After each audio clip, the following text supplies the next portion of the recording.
Namaha Sabhabhya Sabhapatibhyascha Namo Namaha. A very good morning to all of you. I am Neeti Singh, Assistant Professor in the Department of Philosophy and Religion, BHU, Varanasi. And as we all know that after a gap of almost 3 months, we are again gathered here to have Saturday seminar, which we are having continuously. And today we have for a lecture, Mr. U.S. Pandey, sir. And we are glad that he is here to speak on a very good topic, that is Theosophy.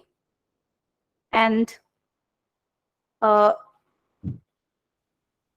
before starting the program, I would like to invite our head sir, our honorable chairperson, Professor D.A. Gangadhar sir, and our speaker of today's seminar, Sir U.S. Pandey sir, to please lighten the lamp and garlanding the bust of Pandit Madan Mohan Malviya ji, the founder of this university.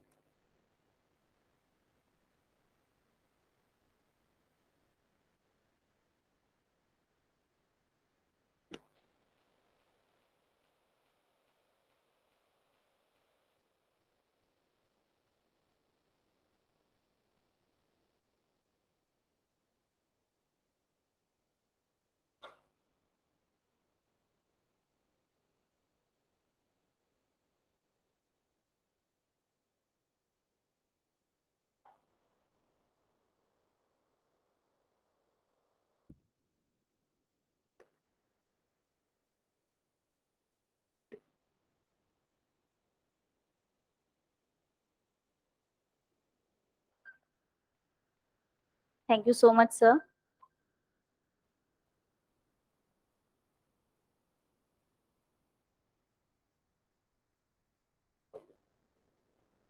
Thank you so much.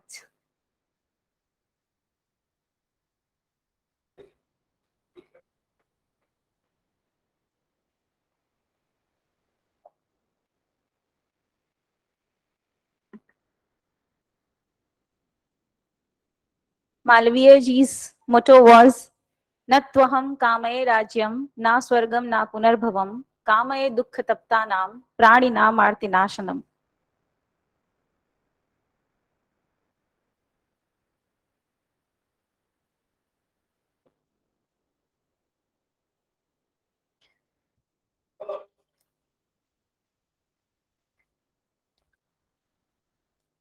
Now, I would request our head of the department, Sir Professor Anand Mishra, to kindly welcome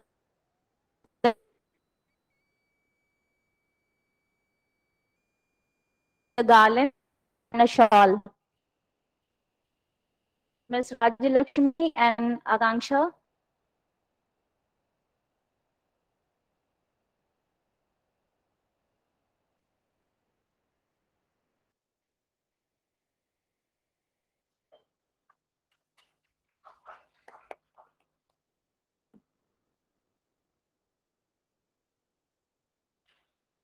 You are most welcome, sir.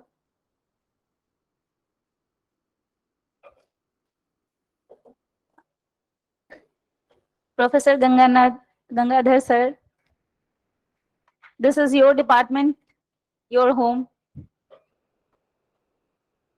Welcome, sir.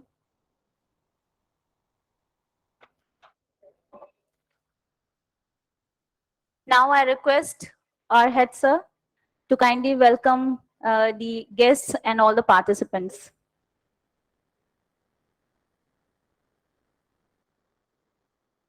Hari Om. Honorable Chairperson Professor D.A. Gangadhar sir, our speaker Shri U.S. Pandey ji, convener of the seminar Dr. Neeti Singh ji, our colleagues, students, scholars connected to the seminar, offline or online.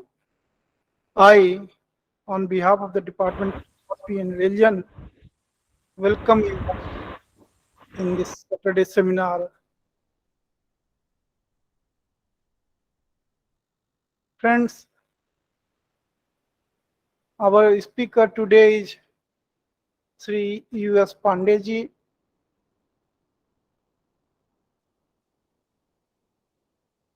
He is not, in strict sense, man of philosophy, but you will realize that he is more engaged with philosophy than we after hearing his lecture.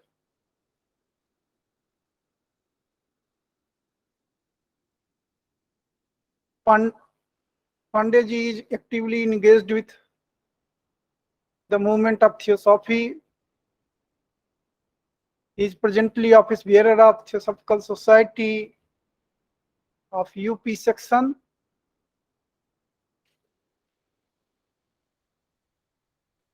All of us are well aware of the movement of Theosophical Society. Many of you study the book of Madame Blavatsky, Key to Theosophy. Theosophical Society or the movement of Theosophical Society is taught here at diploma level.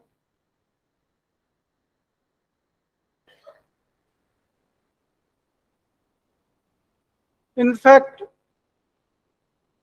this movement is not unfamiliar to the family of this university. Why? Because this university itself was somehow, one can say, we product of that movement. Malviji was a theosophist. He was a close associate of Annie Besant, and one can say, due to her inspiration, that this Baghiya of Malviji took place. So, not only BHU, in fact, most of the educational institutions of Banaras, Mahatma Gandhi Kashi Vidyapeeth as well. In fact, the founder, one of the founder of Mahatma Gandhi Kashi Vidyapeeth was Bhagwan Das. He was also a close associate of Annie Besant. So, the Annie Besant, or through Annie Besant, the Theosophical Society or the philosophy of Theosophy was inspiration behind BHU as well as Kashi Vidyapeeth. There are two colleges as well, BKM and Women's Basanta College of Women, Rajghat. So, in fact, everyone here is well familiar with the name of Annie Besant or Theosophical Society. But what is the philosophy of that? What is the present activities of Theosophical Society? Whether that would be very, in fact, pertinent as well as interesting to know. As we are celebrating Azadi Ka Amrit Mahotsav, so it is really very pertinent that we are here listening, or we would be listening the lecture of Professor Shri U.S. Pandey. Our chairperson today is Professor D.A. Gangadhar ji.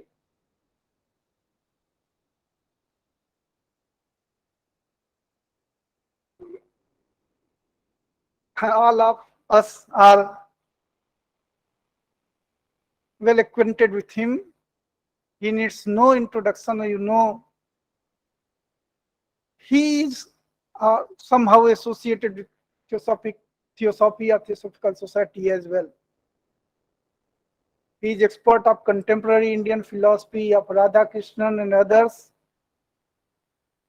He has been expert, or he is expert of religious philosophy as well as religious movements in India, and particularly the movement which took place in 19th and 20th century. So I hope you will enjoy his presidential remarks as well. I welcome the guests who are connected with this Saturday seminar, Geeta Manak Talaji, then several others. I am finding difficult to read their names on the screen. I welcome you all. I welcome all those who are gathered in the seminar hall. All of you are most welcome. Thank you.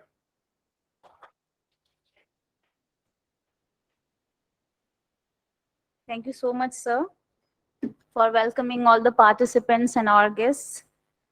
And our honorable speaker, sir, just handed over to me a small booklet based on the Indian Theosophist. This is journal. Okay. Thank you, sir. And I could see that the mission statement of the Theosophical Society is written on the back side of this journal. And this is a wonderful statement. I would like to read it out for you all. To serve humanity by cultivating an ever-deepening understanding and realization of the ageless wisdom, a spiritual self-transformation, and the unity of all life. So what a wonderful mission statement this Theosophical Society has. And we are grateful that sir is here to speak on the very topic, the Theosophy. So before inviting our honorable speaker, I would like to introduce him to all of you. Although our head sir has already been said something about him, but I would like to add some more information about our speaker. Mr. U.S. Pandey, after graduating in engineering from University of Roorkee, that is IIT Roorkee now, served in the Indian Railway Service of Engineers and superannuated from the post of Additional Director General post, Additional Director General. Post-retirement, he has been voluntarily associated with some social works. He has been a member of the Board of Management of Transparency International India. He is a life member of the Theosophical Society and its international speaker.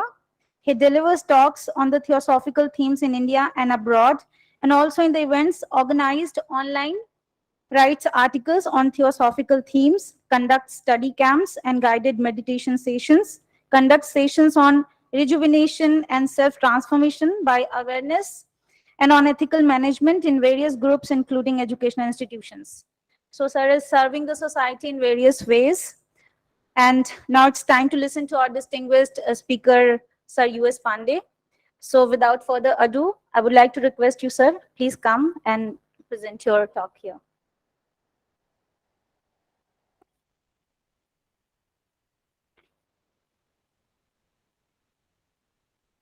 So would you like to keep it here? Please go.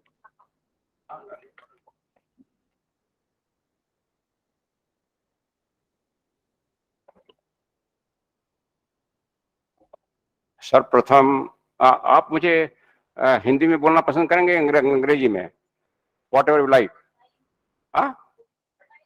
both combined. Okay, because I have to ask this question depending on the audience receptivity. Because okay, thank you, Chairman of today, Professor Gangadhar. He has ordered me to speak in mixed English and Hindi. So thank you very much. So इसके पहले मैं शुरू करूं, मैं आप सभी को अपना हार्दिक अभिनंदन करता हूं और आप सबको शुभकामनाएं देता हूं अपनी तरफ से, थियोसॉफिकल सोसाइटी की तरफ से। हमारे कोलीग प्रमिल द्विवेदी भी आए हैं, ये हमारे लखनऊ लॉज के सेक्रेटरी हैं। मैं प्रोफेसर आनंद मिश्रा के प्रति अपनी कृतज्ञता प्रकट करता हूं कि उन्होंने ये मुझे अवसर दिया आप लोगों के साथ कुछ वार्ता करने के लिए, विचार शेयर करने के लिए। और उसी मैं कुछ दिन पहले पिछले महीने आया था वीसी से आपके मिलने, उनको इनवाइट करने के लिए। हमारा एक फंक्शन हो रहा है, एनुअल कन्वेंशन 28, 29, 30 अक्टूबर को।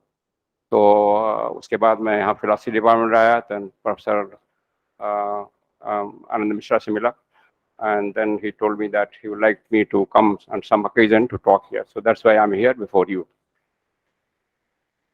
प्रोफेसर मिश्रा ने एक बात कही कि फिलोसफर, कुछ लोग जो स्टडी करते हैं वो फिलोसफर हैं, शायद जो स्टडी करते हैं वो फिलोसफर नहीं है। मेरा मानना है सभी लोग फिलोसफर हैं। There nobody who is not philosopher at different level. Even a housewife is philosopher. Philosopher, philosophy की डेफिनेशन पाइथागोरस ने किया लवर ऑफ विजडम। तो जो भी विजडम को लव करता है फिलोसफर। इवन कम पढ़ा लिखा हो, ज्यादा पढ़ा लिखा हो, जहाँ भी हो फिलोसफर है। और ऐसा कोई भी व्यक्ति शायद नहीं मिलेगा संसार में जो कभी न कभी अपने जीवन में किसी विजडम को लव नहीं करता, किसी ट्रुथ को लव नहीं करता, किसी सही चीज को लव नहीं करता। तो जो भी किसी ट्रुथ को लव करता है किसी मोमेंट, उसमें मोमेंट फिलोसफर हो जाता है। So that is definition of philosopher. So it is that means almost whole population is philosopher. लेकिन आप लोग expert हैं philosophy में, and your job is to guide those people in better philosophy. Theosophical society, पहले हम जो theosophy के बारे में बनाते पहले थोड़ा सा हम उसका बैकग्राउंड दे दें आपको Theosophical society का। जैसा प्रोफेसर आनंद मिश्रा ने काफी कवर किया, एंड बेसेंट यहाँ ने काफी काम किया बनारस में, उन्होंने खासतौर से girls education and Banaras Hindi university के फाउंडिंग में, and she was president of Indian national Congress. Freedom movement में उनका काफी योगदान है। होम रूल लीग उन्होंने शुरू किया था। In fact she was English, but English government ने उनको जेल में डाला because she was working for the Indian independence. और डॉक्टर भगवान दास उनके बहुत क्लोज थे, दोनों ने काफी ज्वाइंट किताबें लिखी। एक अंग्रेज महिला होते हुए उन्होंने इंडिया में सारे हमारे संस्कृत का अध्ययन किया, और सारे जो वेद हैं, उपनिषद हैं, भगवत गीता का ट्रांसलेशन किया सुलभ अंग्रेजी में, जिससे पाश्चात्य जगत उससे परिचित हुआ। So that was her big contribution. जैसे विजडम उपनिषद बड़ी छोटी सी किताब है, उसमें विजडम का उपनिषद का सार उन्होंने ला दिया है। सो लेकिन before she was the second generation leader. Founder थी मैडम ब्लॉट्स्की, हेलेना पेट्रोवा ब्लॉट्स्की, और रूस की महिला थी। लेकिन इनर फाउंडर थे दो जीवन मुक्त ऋषि जो भारत की मूल के तिब्बत में रहते थे, और बिलीव किया जाता है अभी रहते हैं, क्योंकि जीवन मुक्त हैं, उन लोगों की वो बर्थ और डेथ साइकिल में नहीं जाते हैं।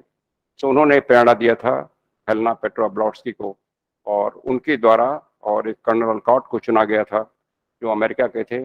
ये दो फाउंडर थे, उनके साथ 15-16 और लोग थे। सोसाइटी न्यूयॉर्क में बनाई गई थी 1875 में। बाद में उसका हेडक्वार्टर शिफ्ट किया गया इंडिया में, उसका कारण कुछ और थे 79 में। और 82 से इसका इंटरनेशनल हेडक्वार्टर चेन्नई में अड्यार में है, बहुत बड़ा कैंपस है। और फिर उसके सेक्शन हेडक्वार्टर्स हैं कंट्रीज के, इंडिया का, अमेरिका का, ऑस्ट्रेलिया का, करीब 60-70 देशों में इसके ये ब्रांचेज हैं। इंडिया का सेक्शन हेडक्वार्टर कामाख्या में है। और इसी तरह भारत को फॉर प्रशासनिक पर्पज के लिए फेडरेशन में बांटा गया स्टेट वाइज। तो ये सब प्रशासनिक ढांचा है। हमारे यहाँ सारी जो पोस्टें हैं, चाहे प्रेसिडेंट हो किसी लेवल के, ये अंतर्राष्ट्रीय प्रेसिडेंट सब इलेक्टेड होते हैं। कंप्लीट डेमोक्रेसी है, कोई ऐसा गुरु, धर्म गुरु नाम की चीज़ नहीं है कि उसका लोग चरण छुएं, उससे आशीर्वाद लें। लेकिन नॉलेजेबल होते हैं और थोड़ी सी प्रशासनिक क्षमता होती है, इसको बनाया जाता है।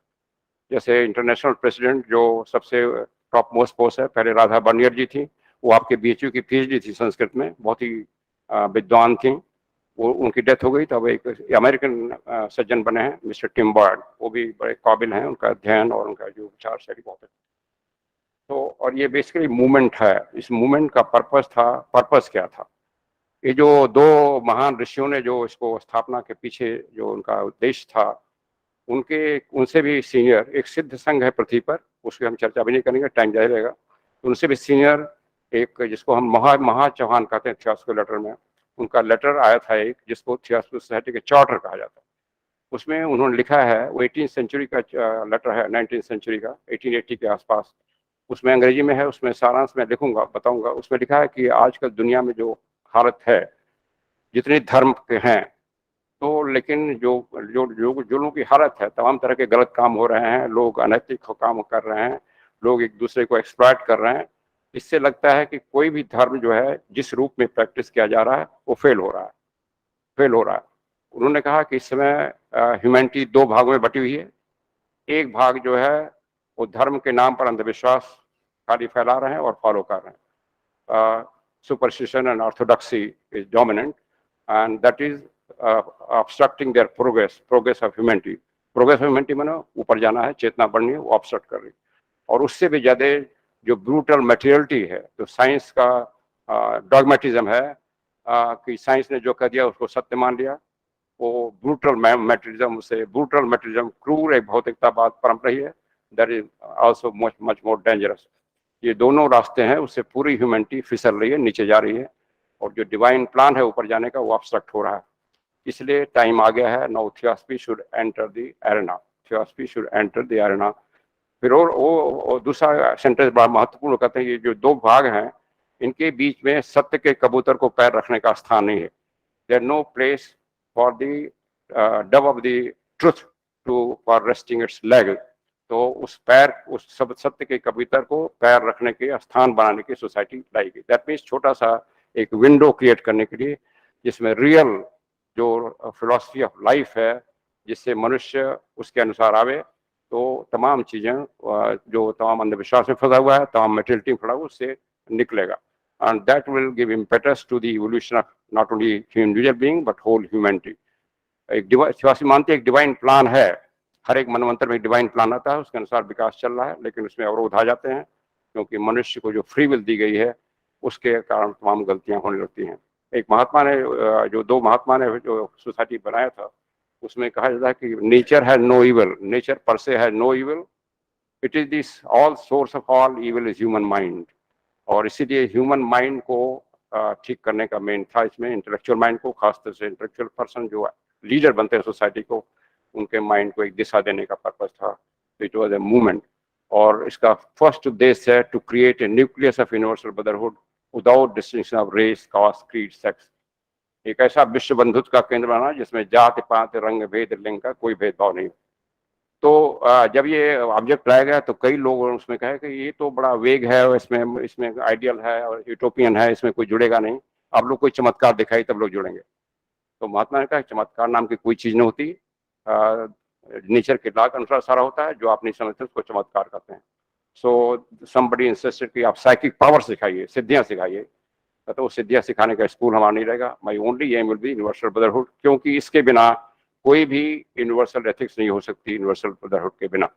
उन्होंने एग्जाम्पल दिया, जो एक एओह्यूम क्वेश्चन कर रहे थे, एओह्यूम जिन्होंने कांग्रेस की स्थापना की थी, उसको मास्टर ने कहा कि इसी यूनिवर्सल ब्रदरहुड के एब्सेंस में आपके लोगों ने हमारे लोगों को गोलियों से भूना था, कब? 1857 में, 1857। सो ये इसका बैकग्राउंड था यूनिवर्सल ब्रदरहुड। और उसमें उन्होंने लिखा उसी लेटर में, it is the duty of the more powerful, more knowledgeable person to extend the hand to the weaker person, weaker brother first. Weaker brother need not ask from the stronger brother. It is the duty of a stronger brother to extend the hand to the weaker brother. Brother means sister also, anybody.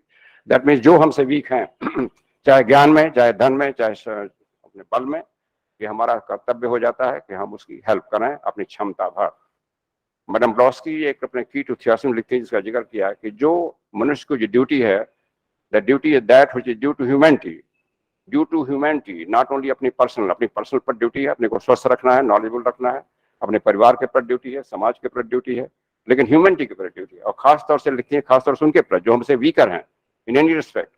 और अगर हम वो duty नहीं पूरी करते हैं तो अगले जन्म में हम मॉरली बैंकरप्ट बना कर दिए जाएंगे और फिजिकली दरिद्र कर दिए जाएंगे, morally bankrupt and physically poor कर दिए जाएंगे। थियोसॉफी रीइंकार्नेशन और लॉ ऑफ कर्म पर बहुत जोर देती है, और उसको प्रूव किया बाय एक्सपेरिमेंट कि दिस इज ट्रू। कई लोग रीइंकार्नेशन विश्वास नहीं करेंगे, बट किसी को फोर्स नहीं करते आप विश्वास करिए, but experiment has been made and lot of history are there, किसका कितना जन्म हुआ, कैसे हुआ, क्या क्या, दोस्ती, all that literature available. So पूरा जो संसार है कॉज और इफेक्ट से चल रहा है। कोई बाहर का ईश्वर है बट कोई कंट्रोल नहीं कर रहा है मनुष्य के लेवल पर। मनुष्य को स्वचेतना दी गई है, सेल्फ कॉन्शियसनेस दी गई है, उसको विल पावर दी गई है, उसकी चॉइस है कि वो आगे बढ़ेगा या पीछे हटेगा। पूरी चेन ऑफ इवोल्यूशन की चल रही है, जिसमें एलिमेंटल किंगडम है जिसको हम नेचर स्पिरिट कहते हैं, फिर मिनरल किंगडम है, खनिज पदार्थ, देन वनस्पति किंगडम है, फिर एनिमल किंगडम है, फिर ह्यूमन किंगडम है। चेन है, इसके पर देवों की श्रृंखला है। इस पृथ्वी पर 10 इस तरह किंगडम के विकास चल रहे हैं साथ साथ। मनुष्य कहीं बीच में है, केवल मनुष्य को ये स्वतंत्रता दी गई है, वो नेचर के लॉ का उल्लंघन कर सकता है, और किसी को स्वतंत्रता नहीं है। जानवर तक नहीं है और देवों को भी नहीं है। They can not violate any nature's law. मनुष्य को विल पावर दी गई है और वो कभी कभी नेचर की लॉ को ट्रांसग्रेस करता है, उसको तोड़ता है, फिर उसका कर्म फल आता है, फिर उससे चोट पहुंचती है, वो सीखता है, फिर आगे बढ़ता है। That is also one stage, और इसीलिए मनुष्य को इस स्टेज में लाएगा। इसलिए मनुष्य को कहा गया एंटायर चेन में he is the weakest link. अगर वो लिंक टूट जाएगी पूरा इवोल्यूशन रुक जाएगा, क्योंकि without going through the human being nobody can go up, nobody can become देवा, इवन गॉड। कोई ईश्वर भी हमारे इसी से चेन से बनते हैं। सो मनुष्य का जो लक्ष्य है अपने को परफेक्ट करना, सभी चीजों में, सभी फैकल्टीज में। और परफेक्ट का एक ही डेफिनेशन है, कंप्लीटली निस्वार्थ हो जाना, सेल्फलेस हो जाना, सारा ज्ञान, सारा जो अपनी शक्ति है दूसरों के प्रति लगाना, जिसको कृष्ण भगवान कृष्ण गीता में कहते हैं अधियज्ञ कहते हैं, सबसे बड़ा यज्ञ। वो कृष्ण कहते हैं मैं अधियज्ञ कर रहा हूँ, मैं खुद अपने को सेक्रीफाइस कर रहा हूँ, और जो नहीं करता उसको उन्होंने कहा वो रियल चोर है। सो बेसिक फिलॉसफी ये है। अब थोड़ा सा हम लोग डिटेल में आते हैं। थियोसॉफी क्या है, इसके बारे में थियोसॉफी कहीं डिफाइन नहीं की, बिकॉज जैसे थियोसॉफी एम्ब्रेसेस द इनफाइनाइट, तो इनफाइनाइट का कोई डेफिनेशन नहीं होता, इसलिए थियोसॉफी का डेफिनेशन नहीं है। बट थियोसॉफी को डिस्क्राइब किया गया है तमाम विद्वानों द्वारा, तमाम ऑथर्स द्वारा। थियोसॉफी का थियोसॉफी दो शब्दों से बना है, theosophia. Theos means Greek word है, थियोस मीन्स डिवाइन और god, sophia means wisdom, divine wisdom. Sophia उनकी देवी हैं ग्रीक में ऑफ विजडम, जैसे हमारा सरस्वती जी हैं। सो डिवाइन विजडम, इसका संस्कृत शब्द है ब्रह्म विद्या। ये मास्टर्स जो लाए वो कहते हैं कि हम नई चीज नहीं दे रहे हैं, केवल मानवता भूल जाती है, उसका एक छोटा सा हिस्सा दिया जा रहा है। वो कहते हैं ज्ञान तो बहुत बड़ा है, लेकिन लोग प्रिपेयर नहीं है लोग सुनने के लिए, समझने के लिए, इसलिए छोटा सा कान उठाया जा रहा है, जिसके लिए कुछ लोग तैयार हैं। So this is the divine wisdom या विजडम रिलीजन। जब ब्रॉड्सकी पूछा क्या कि are you propagating a new religion, there are so many already religion है, हिंदुइज्म है, क्रिश्चियन है, बुद्धिज्म, क्या आप जो एक नया धर्म फैला रही हैं? तो उनका this is not a religion but this is the religion, the source of our religion, foundation of our religion. और जो महा चौहान ने उस लेटर में एक और कहा था कि थियोसॉफी सोसाइटी लाई जा रही है, एक और पर्पस दिया, टू ले the corner stone for future religion of humanity, to lay the cornerstone in the foundation of future religion of humanity. That was one reason. So तो ये डिवाइन नॉलेज है, डिवाइन विजडम है, and knowledge is truth. So जो भी truth के seeker हैं they are theosophists, whether they are member of Theosophical Society or not. Master अपने letter में कहते हैं whether you are member of Theosophical Society or not, that is also important if you are member because you get lot of resources that will come on. But even if you are not member, if you are doing something for truth, you are already in our, हमारे नजर में आ जाते हैं, कहते हैं हमारी नजर में आ जाते हैं for the evolution. So every true fact, every sincere word is the part of the parcel of theosophy. अब लॉर्ड्स की लगती हैं कि विद्याएं तमाम हैं, तमाम विद्याएं हैं, उसमें चार मुख्य विद्या है, यज्ञ विद्या, महाविद्या, गुह्य विद्या, आत्मविद्या। ये चार मेन विद्याएं हैं, जिसको वैसे 33 और 40 विद्याएं की जाती हैं, इनको चार कैटेगरी में डाला जाता है। वो कहती हैं यज्ञ विद्या, महाविद्या, गुह्य विद्या, इसमें आदमी ज्यादा आकर्षित होता है, करता है, उसको समझता है कुछ कर्मफल मिल जाएगा, कुछ संपत्ति मिल जाएगी, स्वर्ग सुख मिल जाएगा, ये सब मिलता है। लेकिन जो लास्ट है आत्मविद्या, उसके बिना का सब बेकार है। आत्मविद्या इज द ओनली विद्या, आत्मविद्या इज द ओनली विद्या, जो ब्रह्म विद्या हमारी कहा गया है, विच A man who wants evolution, अपना बढ़ाने के लिए, ह्यूमैनिटी की सेवा करने के लिए, should pursue. अगर वो आत्मविद्या परसू करता है तो सारी विद्याएं उसके कमांड में आ जाती हैं, then he can use other Vidya for better purpose. और बिना आत्मविद्या के वो मिसयूज कर देगा बाकी विद्याओं का। जैसे मंत्र विद्या, कुछ लोग कहते हैं हम मंत्र पढ़ रहे हैं हमारे दुश्मन का नाश हो जाए, that is misuse. So बिना आत्मविद्या के सारी विद्याओं का मिसयूज हो सकता है। और इसको कहा गया है कि body of the truth, which is the basis of all religion, all philosophies. इसीलिए इसको भारत के जो 6 दर्शन है, इसको 7वां दर्शन भी कहा गया है, which integrates all the 6 Darshan of Bharat. Not only Bharat, जितने ग्रीक के दर्शन हैं और जो सभ्यताओं के दर्शन है, सबको इंटीग्रेट करता है। इस philosophy does not encourage speculation. ये नहीं कहता कि आप जो कहा जा रहा है उसको मान लीजिए, ये ब्लॉड्सकी भी कहती है, महात्मा जो कहा जा रहा है मान मत लीजिए, अपने तार्किक बुद्धि से समझने की कोशिश करिए, आपको सही लगता है तो मानिए, नहीं सकता छोड़ दीजिए, बाद में जब आपको सही लगेगा छोड़िए। इसमें कोई ब्लाइंड बिलीफ की नाम की चीज नहीं है, गुरु ने कह दिया आप मान लीजिए, there nothing, no blind belief, it is not encourage. फिर इसमें कहा गया इसमें जो ज्ञान लाया गया है, there no two opinions of this, इसमें कोई इफ एंड बट नहीं है, साइंस में इफ एंड बट हो सकता है, इसमें जो कहा गया है वो सत्य कहा जा रहा है, भले ही आप उसको नहीं माने, अभी नहीं समझ सकें, लेकिन जो कहा जा रहा है सत्य मानिए, बट फिर भी रिपीट किया रहा है, बट ब्लाइंड बिलीफ के अनुसार उसको मत मान लीजिए। ये वेल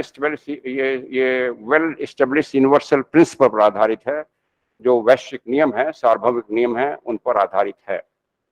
और इसीलिए मैडम ब्लॉस्की ने, मैडम अन्नी बेसेंट ने यूनिवर्सल प्रेयर बनाया, O hidden life vibrant in every atom, O hidden light shining every creature, O hidden love embracing all in oneness, one who knows this, he knows all others. So एक universality का concept लाया। ये ब्लॉस्की लिखती है कि जहां आपको doubt हो रहा है कि चीज सही या गलत है, आप विवेक लगा रहे हैं, आप समझ नहीं आ रहा है, तो यूनिवर्सलिटी का प्रिंसिपल लगाइए। क्या यूनिवर्सलिटी में ये किसी को नुकसान कर रहा है?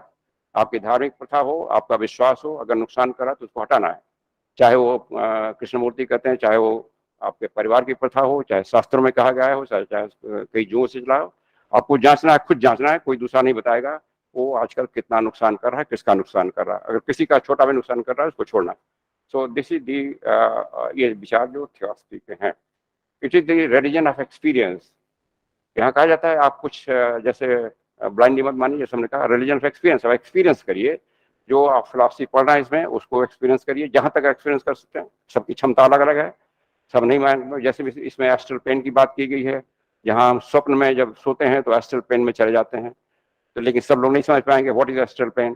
तो आप कोशिश करिए कि जब स्वप्न आता है तो क्या है, वो स्वप्न कहाँ से आ रहा है, आपका ब्रेन तो सोया हुआ है, try to argue it, try to discuss it, तो आपको मालूम होगा देयर इज सेपरेट प्लेन जहां पर your existence is there even though the physical body is sleeping. So इस तरह से जो ये इंट्यूटिव एक्सपीरियंस देने की कोशिश करता है, इसका एक उद्देश्य और है कि हमारी इंट्यूशन को एक्टिवेट कर देना। इंट्यूशन बुद्धि का है, प्रज्ञा है। जब आदमी इंट्यूशन में आ जाता है, बुद्धि में आ जाता है, तो उसको सही और गलत का फिर विवेचन करने की जरूरत नहीं पड़ती। He knows the truth, he knows the सही क्या है और सही काम होगा, तो उस लेवल पर जाना है, जिसको अगेन गीता में कृष्ण जो है बुद्धि योग कर रहे हैं। बुद्धि जो फैकल्टी है हमारे इंटेलेक्ट के ऊपर है।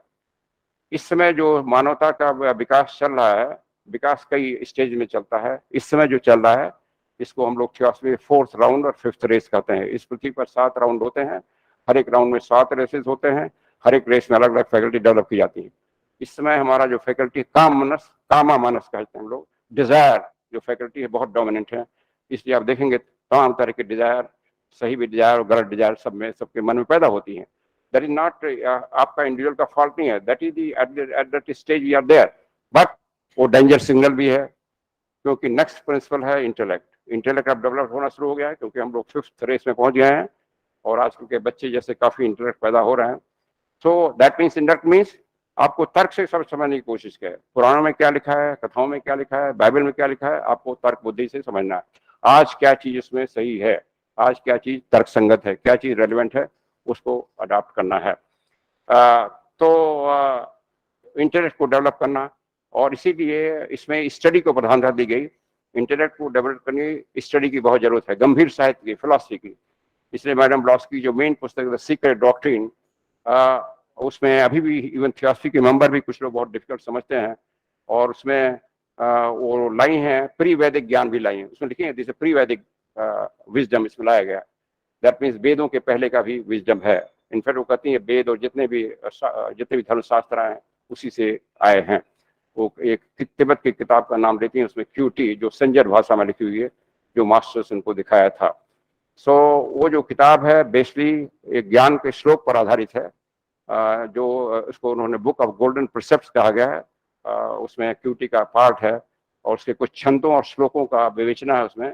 पहला वॉल्यूम 2 वॉल्यूम है, पहले वॉल्यूम में ब्रह्मांड कैसे बनता है, उसका फॉर्मूला कैसे है, सेकंड वॉल्यूम में मनुष्य कैसे बना है, अर्थ पर कहाँ तक आया है और कहाँ तक जाना है, और सेकंड जो खंड है दोनों वॉल्यूम को, उसमें एलिगोरी और सिंबल्स क्या है धर्मों में, जितने धार्मिक वर्णन है वो प्रतीक हैं, उस प्रतीकों के पीछे मतलब क्या है उसको समझने का दिया गया है।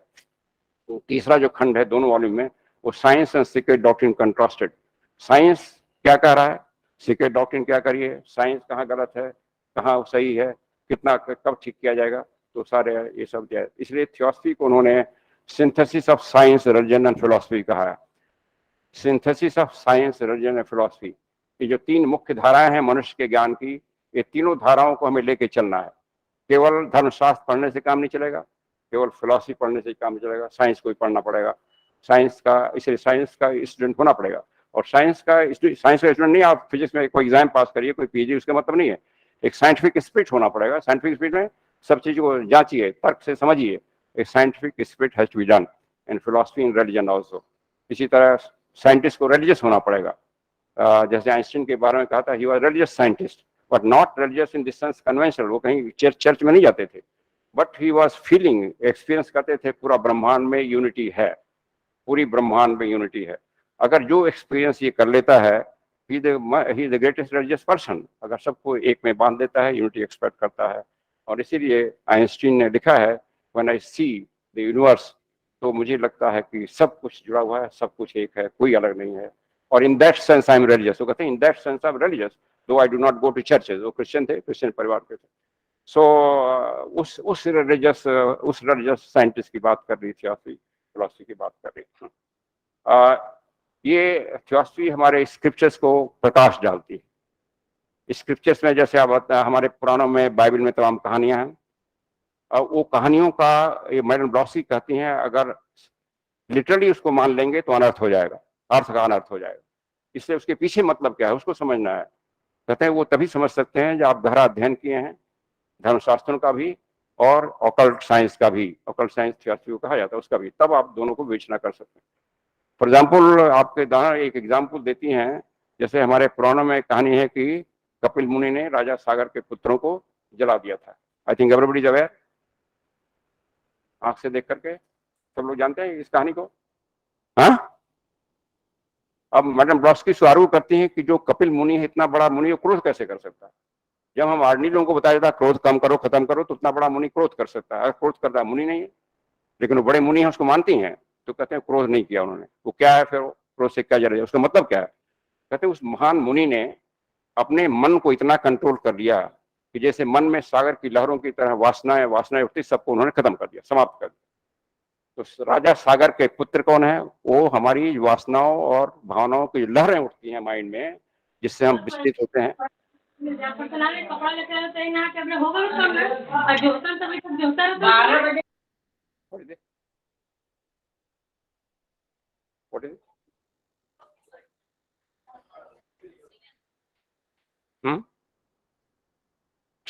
उन्होंने सारी वासनाओं भावनाओं को कंट्रोल कर लिया, तो इसलिए वो महान मुनि हो गए। और वो क्रोध का जो प्रतीक दिया गया है, तो इस तरह कई चीजें बताई है, पुराणों से लिया है, बाइबल से लिया उन्होंने। That means we have to understand the inner meaning of that, इस पाथ में आने के लिए। सो थियोसॉफी को science of life and art of living भी कहा गया है, सुपर साइंस भी कहा गया है। और ये नॉट ओनली तमाम होल यूनिवर्स को एम्ब्रेस करती है, बट मनुष्य को जीवन जीने की सही रास्ता भी दिखाती है। इसमें इसीलिए इसमें हाईएस्ट एथिक्स लाया गया है, हाईएस्ट एथिक्स, जिसको डिवाइन एथिक्स कहा गया है, यूनिवर्सल एथिक्स। जैसे कहा गया है, अगर कहीं the first duty of person is to hear the cry of humanity, second step आप कोई साधना करें। हम लोग जनरली साधना करते हैं, सोचते हैं मुक्त हो जाएंगे। कहते हैं फर्स्ट ड्यूटी आपकी है to hear the cry of humanity. Humanity कहाँ करा रही है, क्या उसको जरूरत है? तो सोशल रिफॉर्म, हालांकि यूनिवर्सल बदल रखा गया है, ऑकल्ट साइंस लिखा है, बट सोशल रिफॉर्म और सोशल सर्विस, रियल सर्विस की बात ज्यादा जोर दिया गया है। इनफैक्ट जो मास्टर्स ने थियोसॉफिकल सोसाइटी बनाई थी, जब ये आया थियोसॉफिकल सोसाइटी के थ्रू कैसे मास्टर्स हैं तिब्बत में, तो कई लोग उससे मिलना चाहते थे, मैडम ब्लॉस्की से अप्रोच करते थे। वो खाली मैडम ब्लॉस्की से करस्पॉन्डेंट करते थे मास्टर। तो उन मास्टर का एक पत्र आया ब्लॉस्की को, और उन्होंने कहा कि लेट दी नेटिव्स नो, आप सबको बता दीजिए कि हमसे कोई संपर्क नहीं होता जब तक दो शर्तें न पूरी हो जाए। क्या दो शर्तें हैं? उसके मन और व्यवहार से सारे भेदभाव एंटायरली समाप्त हो जाए, पार्शली नहीं, entirely.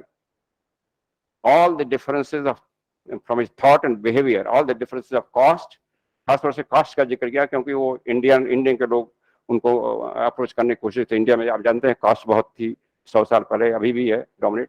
So all the differences of cost are entirely eliminated from the mind and the behavior. And second, Second condition, he must be engaged some real social reform. Example देते हैं, for example, abolishing child marriage. अब वो महात्मा adapt Tibet में बैठे हुए child marriage के बारे में वरीड हैं कि चाइल्ड मैरिज इवल है सोसाइटी में, इट मस्ट बी स्टॉप. तो एग्जाम्पल दे रहे हैं, और एक एग्जाम्पल देते हैं मिस्टर दामोदर का, कैसे उन्होंने ये छुआछूत के भाव हटाने के परिवार को भी त्यागा. कहते हैं जो इतना बड़ा सेक्रीफाइस कर सके कि छुआछूत को हटाने के लिए परिवार को भी त्यागने को तैयार हो, ही और शी कैन अप्रोच. तो वो नहीं कह रहे हैं कि आप कितना मेडिटेशन कर रहे हैं, कितना अध्ययन कर रहे हैं, कह रहे हैं कि ये 2 शर्तें पूरे करिए, then you can have contact with. So one of the main purpose of society was to bring the एक तरह से revolution the society. But महात्मा जानते थे कि काम difficult है, इसलिए कहा कि I know this, we know that this is difficult work because जुगों का कचरा मनुष्य के मन में फैला हुआ है और it will take time to clear it. और बट आपको काम शुरू करना है जहाँ है, फिर आपका परिवार समझेगा, फिर समाज समझेगा. It will take time, but effort has to start from now. And that is the only way. कहते हैं उसी के द्वारा, यूनिवर्सल ब्रदरहुड के द्वारा ही पूरी मानवता का विकास हो सकता है, कोई रास्ता नहीं है. Otherwise whole race will get destroyed. ये बड़े स्ट्रॉन्ग वर्ड के हैं, otherwise whole race will get destroyed, अगर उन्होंने भेदभाव रखे रहा अपने मन में.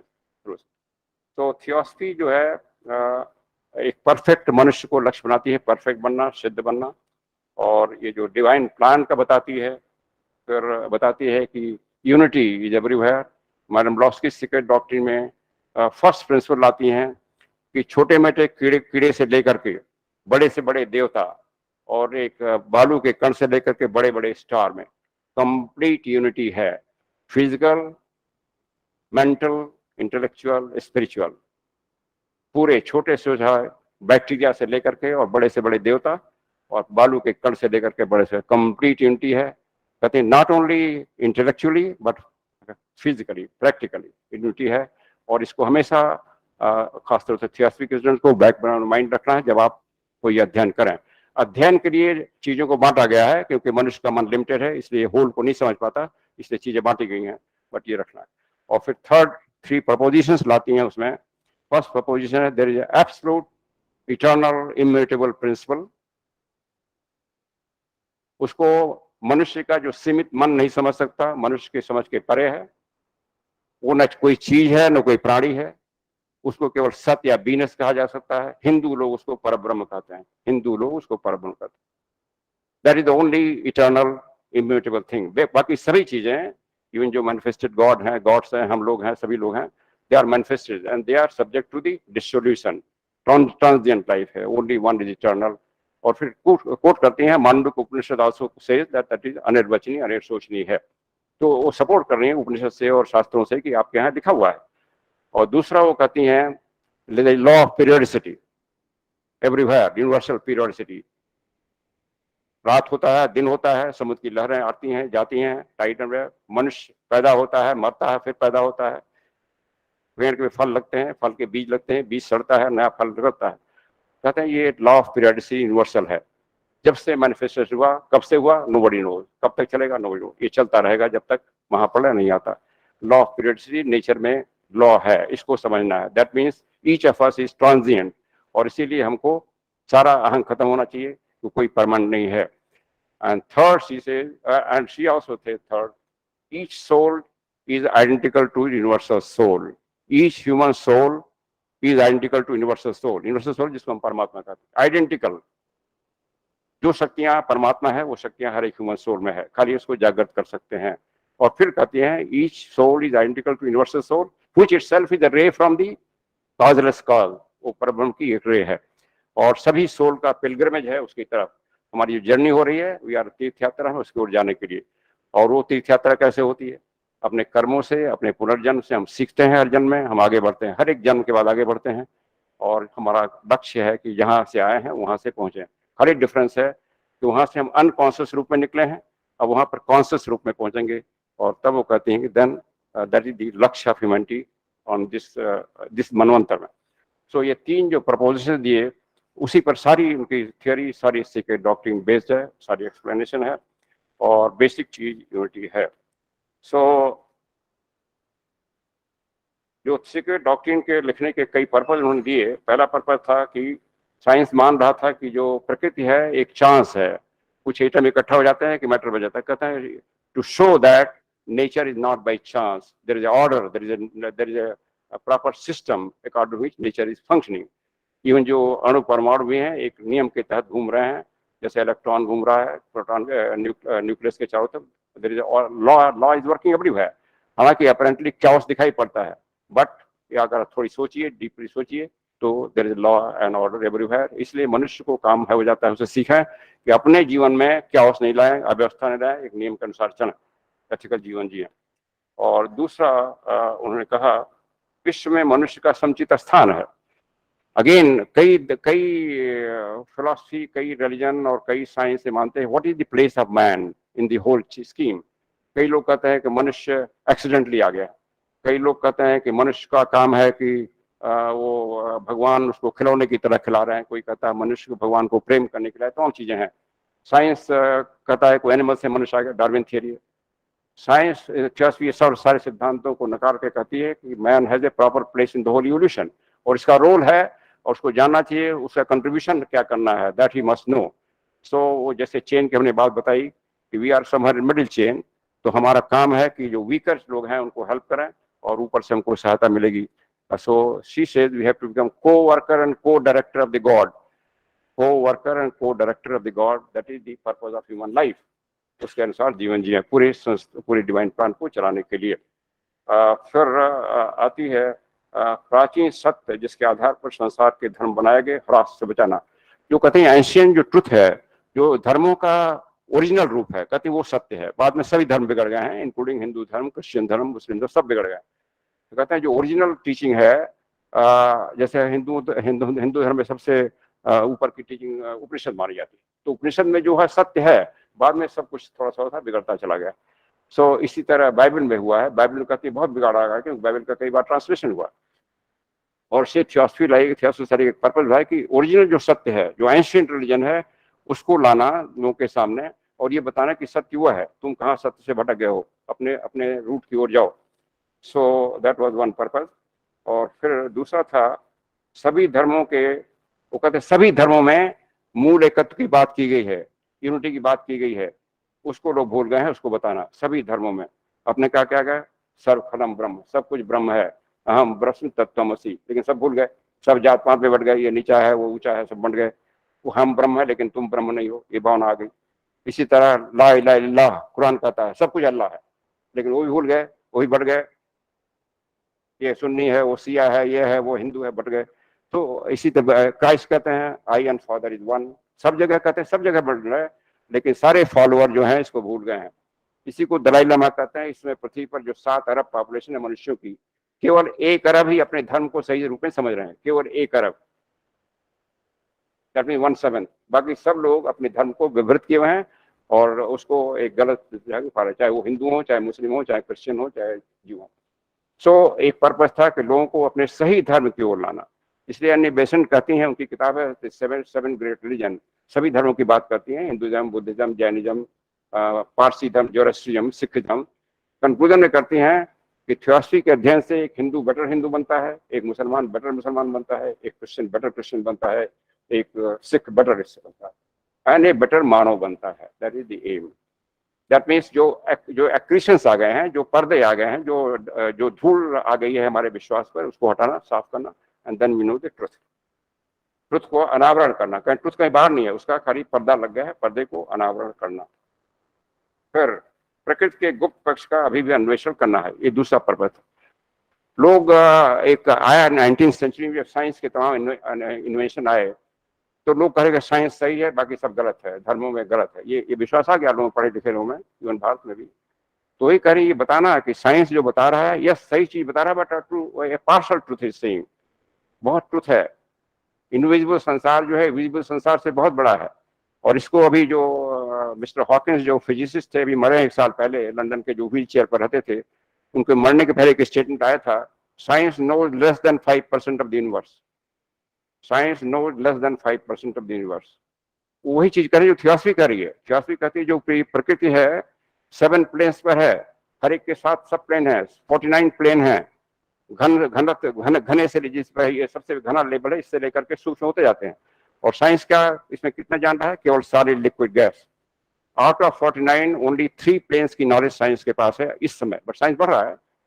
वो 3 प्लेन की भी पार्शली है, गैस की भी पार्शली है, इवन शॉर्ट की पार्शली है। तो जो हॉकिंस कह रहे हैं उनको इंट्यूशन हुआ इतने बड़े साइंटिस्ट होकर के भी कि साइंस मीन्स जो फिजिकल साइंस है, मॉडर्न साइंस है, that know less than 5% of the universe. और साइंस का पर्पज है यूनिवर्स को जानना, अन्वेषण करना। और इसीलिए ब्लॉस्की कहती है कि science and this theosophy or science and occult science have to be combined. Then only man can go to ultimate knowledge. Then he can acquire the ultimate. That is also one of the purpose. So इन शिक्षाओं में जो लाया गया विचार मानवता के basically कल्याण के लिया गया, मानवता की भलाई के लिया गया और पूरी मानवता सही दिशा में चले उसके लिए लाया गया। अभी का टाइम कितना है? और half an hour? Okay okay. अगर बीच में किसी को सुनाई नहीं पड़ रहा है, कोई क्लियर नहीं, kindly raise your hand, I will repeat that. Otherwise question answer बाद में हो सकते हैं। हाँ, थियोसॉफी मनुष्य के बेसिक जीवन में जो प्रश्न उठते हैं उसका उत्तर देती है। अक्सर आजकल के कुछ बच्चे भी, even my grand daughter one day asked कि बाबा हमको लगता है हम यहाँ क्यों हैं, व्हाई द मनुष्य is here on the earth, उसका पर्पस क्या है जीवन को। ये आजकल के बच्चों के माइंड में क्वेश्चन आ रहा है और हमारे यहाँ फिलोसफर के माइंड में तो आता ही था। सो दिस क्वेश्चंस का थियोसॉफी आंसर देती है। मन मृत्यु के बाद क्या होता है, कुछ है, रहता है कि नहीं रहता है, इसका आंसर देती है, साइंटिफिक आंसर देती है, नॉट ओनली बिलीफ। बहुत डिस्क्रिप्शन है और वो ऑब्जर्व किया गया है, what is the life after death, क्या होता है, वो सोल कहाँ जाता है, सारा ऑब्जर्व किया गया है। और फिर जो मटेरियल चीज हम देख रहे हैं, तो नॉन मटेरियल चीजें जिसको हम देख नहीं पा रहे हैं, उसके बारे में चर्चा होती है। उसके बारे में कहा था विश्वास मत कर लीजिए, लेकिन आप सोचिए, जैसे हमने स्वप्न में हम देखते हैं तो कौन देखता है, आप सोचने की कोशिश करिए। तो इस तरह से सोच से आप समझ जाएंगे, जो सूक्ष्म लोग हैं उनको आप समझ पाएंगे। जो हमारा संसार है, ईश्वर जो है सब जगह है, कहीं बाहर नहीं, हर एक कण कण में। दैट जो बोला गया, जो एब्सोल्यूट प्रिंसिपल है, परब्रह्म है, इमनेंट in every particle of the universe. In fact हमारे 2 मास्टर्स जो थे उन्होंने एक लेटर में लिख दिया, there no god, we do not believe in any god. किस तरह का गॉड? जो मनुष्य ने कल्पना कर रखा है। कह रहे मनुष्य की सारी कल्पनाएं गॉड की आर्टिफिशियल हैं कि गॉड यहाँ है, वहां भागो, यहाँ भागो। कहते हैं only truth is that the divine principle is इमनेंट in every particle. और इसी को कृष्ण गीता में कहते हैं, मैं सबके हृदय में बैठा हूँ। तो आपके हृदय में कृष्ण को अनुभव करो, अपने हृदय में भगवान को अनुभव करो, और वो अनुभव तभी होगा जब हृदय शुद्ध होगा। मैडम ब्लॉस्फी कहती हैं कि टेम्पल ऑफ दैट परब्रह्म can be only on heart, and for experiencing that divine your heart has to pure, and pure का डेफिनेशन है कंप्लीटली निस्वार्थ हो जाए, सबकी भलाई के लिए काम करे, then only you can experience that. इसलिए थ्री ग्रेट ट्रुथ बताए गए। मनुष्य का जो सोल है उसके विकास की कोई सीमा नहीं, असीमित है। ये कहा जाता है कि मनुष्य के अंदर सारी शक्तियां हैं, दैवी शक्तियां हैं, अगर वो चाहे तो इसी जन्म में सभी देवताओं से ऊपर जा सकता है। ये हमारे पुराणों में इसका आता है, कोई श्री ऋषि तपस्या कर रहे हैं और इंद्र को डर लगता है कि हमसे ऊपर न चले जाए, वो प्रतीक है, बट ये सही है। मनुष्य में सारी दैवी शक्तियां हैं, अगर वो चाहे तो इसी जन्म में सभी देवताओं के ऊपर जा सकता है, प्रॉपर लाइफ बिता करके। इसलिए मनुष्य के सोल के विकास की कोई सीमा नहीं। दूसरा, there is a divine principle, सबके वेलफेयर के लिए है, सब जगह है, उसको आप छू नहीं सकते, सूंघ नहीं सकते, टच नहीं कर सकते, उसका अनुभव कर सकते हैं अगर अनुभव करने की इच्छा हो। वही उसका केवल अनुभव किया जाता है, उसका इंद्रियों से अनुभव नहीं किया जाता, केवल अपने हायर मन से अनुभव किया जाता है, जब आप आपका निस्वार्थ होते हैं और दूसरों के भलाई का काम करते हैं। तीसरा है, मनुष्य अपना भाग्य विधाता स्वयं है, अपने कर्मों का नियंता, अपने को दंड और पुरस्कार देने वाला, अपने को देवता बनाने वाला है, अपने को राक्षस बनाने वाला मनुष्य स्वयं है। तो मनुष्य जो है अपना भाग्य विधाता स्वयं है। कोई बाहर का देवी देवता हमारे भाग्य को कंट्रोल करने का, देवता हैं, उनका रोल है, माना गया है, देवता है, उनका रोल है, but they are not controlling our fate at मनुष्य लेवल। मनुष्य को अपना भाग्य विधाता स्वयं है, क्योंकि वो कर्म का नियम, जो कर्म करेगा वही उसका फल आएगा। इसलिए बुद्ध ने अपनी चर्चाओं में ईश्वर का नाम नहीं लिया, क्योंकि ईश्वर का नाम लेते हैं समझते ईश्वर हमें बचा लेगा। ईश्वर है, बट उसका काम नहीं है हमको बचा लेना, उसका काम है हमको सही दिशा बताना। तो इसीलिए एथिक्स पर बहुत जोर दिया गया है यहाँ पर, हाईएस्ट एथिक्स पर, and that ethics can be universal only. और उसका सिंपल वर्ड है कि जैसा हम बोएंगे वैसी फसल काटेंगे, सिंपल लैंग्वेज में। काज और नियम, जो नियम है फिलॉसफी कहती है जो कर्म का नियम है वही पर ब्रह्म है, उसको कोई वायलेट नहीं कर सकता। बड़े से बड़ा गॉड ईश्वर भी उसको वायलेट नहीं करता। कर्म का नियम ही पर ब्रह्म स्वयं कर्म के नियम के रूप में प्रकट हो रहा है संसार में। जितने लॉज ऑफ नेचर हैं सब पर ब्रह्म के रूप हैं, इसलिए सारे नेचर के लॉज को समझना है, उसको फॉलो करना है। इसलिए जो हमारा सेकंड ऑब्जेक्ट है थियोसॉफिकल स्टडी का, टू एनकरेज, पहला तो यूनिवर्सल ब्रदरहुड, सेकंड है to encourage study of comparative religion, science and philosophy. सारे का अध्ययन करना है, सारे, और उनका निचोड़ निकालना है, सार निकालना है। और थर्ड है to investigate hidden law, latent to laws of nature and latent potential of human being. Nature के कुछ नियम हैं जो हिडन है, नहीं जानते हैं, उसको अन्वेषण करना। जैसे कर्म का नियम का अब साइंस नहीं मानेगा इसको या नहीं समझेगा, लेकिन इन्वेस्टर कर सकते हैं आप।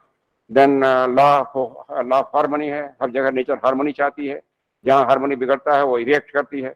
ये कहा गया थियोसॉफी कि नेचर जो है न्यूट्रल है, वो कोई आपदा नहीं करती। जो आपदाएं आती हैं सो कॉल्ड नेचुरल आपदा मनुष्य के विचारों से आती हैं। अगर विचार खराब हुए तमाम मनुष्यों के तो नेचुरल आपदा होती है, जिसको हम बाढ़, प्रकोप, तूफान और कोरोना जैसी महामारी आ जाती हैं। अगर सारे मनुष्यों का विचार शुद्ध हो जाए तो महामारियां और नेचुरल आपदा बंद हो जाएंगे। So nature is neutral, nature is works according to human thought, human nature of thought. So और तो ये जो विचार लाए गए हैं डिवाइन प्लान के, क्रिएशन के साथ प्लेन के कि, और इसको समझना है। जब ब्लॉक्स की पूछा आप ये सब क्यों बता रही हैं, आप ईश्वर और देवी देवता का तो नाम पूजा की बात नहीं कर रही हैं, तो कह रही जब किसी देवता ईश्वर को खाली आप एक पूजा कर लेते हैं बिना समझे हुए तो ब्लाइंड फेथ हो जाती है। पहले समझना है कि आप क्या हैं, आपका रोल क्या है इस यूनिवर्स में, हु आर यू। और इसलिए उन्होंने कोट किया कि man no thy self, Greek philosopher का, मैन नो दाई सेल्फ। पहले मनुष्य समझे हम क्या हैं, हमारा रोल क्या है, तो समझ जाएगा ईश्वर उसके अंदर है और उस चेतना को जगाना है, ऊंचा करना है, और फिर सभी में उसी ईश्वर को समझेगा, फिर सभी को अपने बराबर समझेगा। दैट इज द रियल गोल। और अगर कोई हम ऐसे मान लेते हैं बिना समझे तो वो ये ब्लाइंड फेथ था, उससे हमारा उद्धार नहीं होता। जो मनुष्य का गोल है उद्धार होना, सैल्वेशन पाना, मोक्ष पाना, और फिर ये सिद्ध पुरुष बनना, वो इसी मार्ग से हो सकता है। तो इसलिए उन्होंने कहा सारी समझ दी जा रही। और उस किताब में, उनकी पहली किताब थी आइसिस अनवेल्ड और दूसरी किताब सीक्रेट डॉक्ट्रिन, उसमें लिखती हैं I am not the author, I am only writer. Author और राइटर में फर्क है। ऑथर अपने विचार लाता है, राइटर क्या कहता है, जो बता रहा है और लिखता है। कहते हैं हमारे गुरु जो मास्टर बता रहे हैं मैं लिखती जा रही हूँ।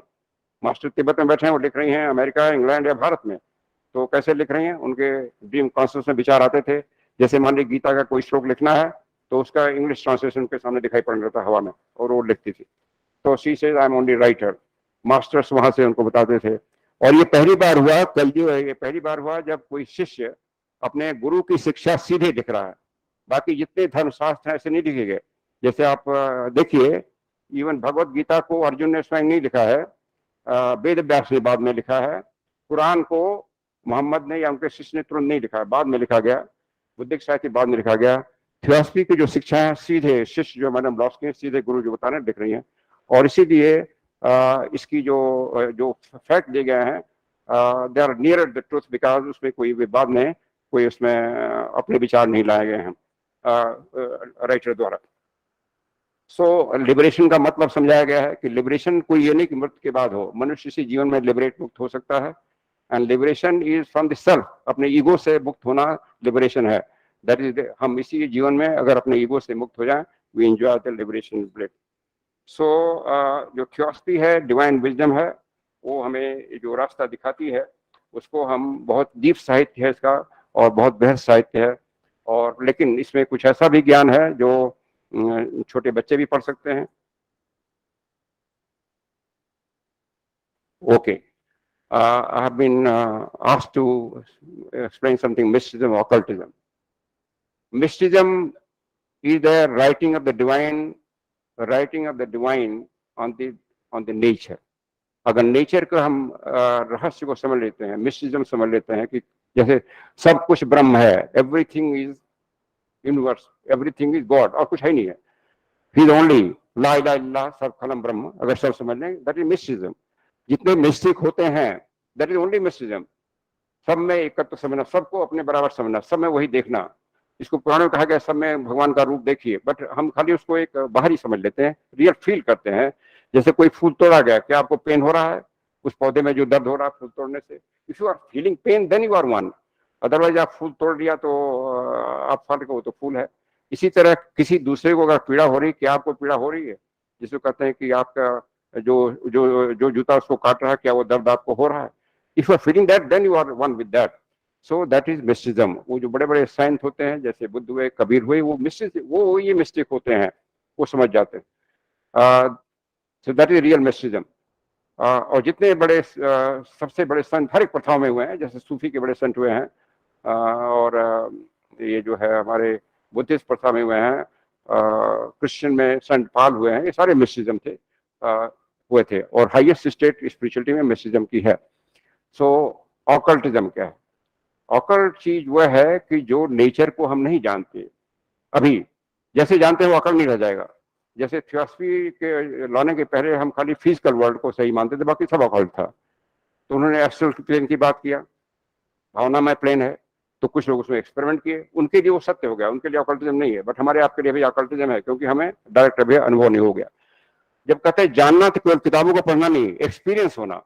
अगर हमने एक्सपीरियंस कर लिया एस्ट्रल प्लेन में कि हमारा अस्तित्व है, डीम अवस्था में है, लेकिन हम मान रहे हैं हमारा भी अस्तित्व है, वहां पर हम कॉन्शियस हो गए, देन हमें अनुभव हो गया, अदरवाइज हम भूल जाते हैं।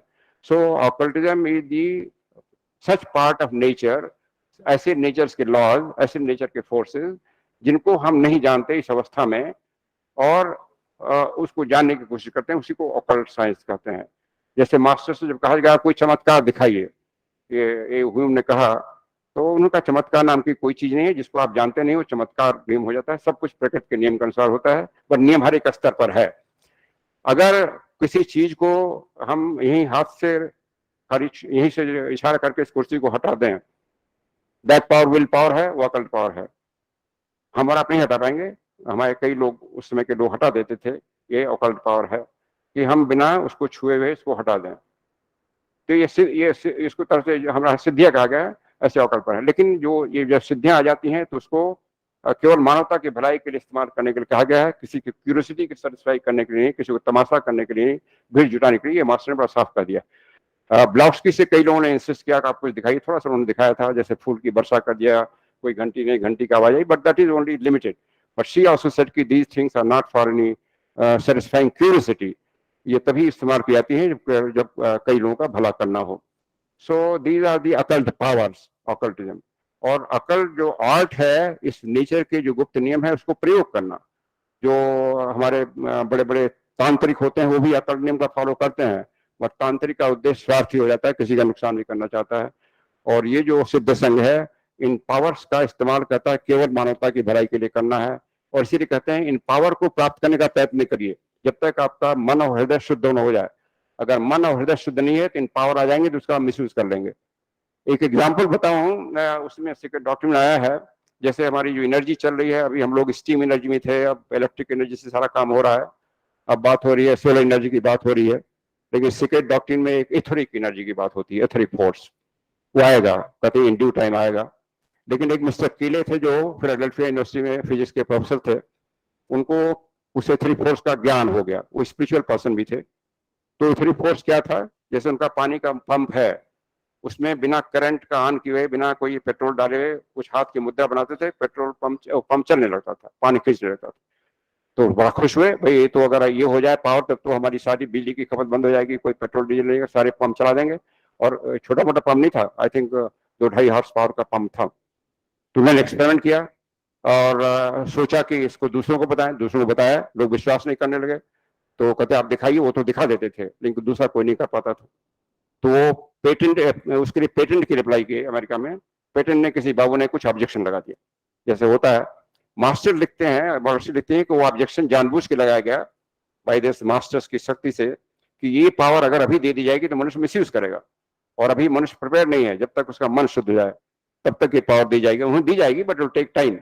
जब वो उसका हृदय शुद्ध हो जाएगा, जब किसी के नुकसान करने की नहीं सोचेगा इस पावर से। अब बताइए नुकसान क्या हो सकता है? मान लीजिए इस स्टेज में हमको पावर मिल जाए और हमें आपसे दुश्मनी है, तो हम यहाँ बैठे बैठे हाथ ला के आपका घर गिरा देंगे, आपको पता नहीं चलेगा किसने घर गिरा दिया। So that cannot be given till the humanity is pure enough. और कहते दी जाएगी, that will take thousands of years.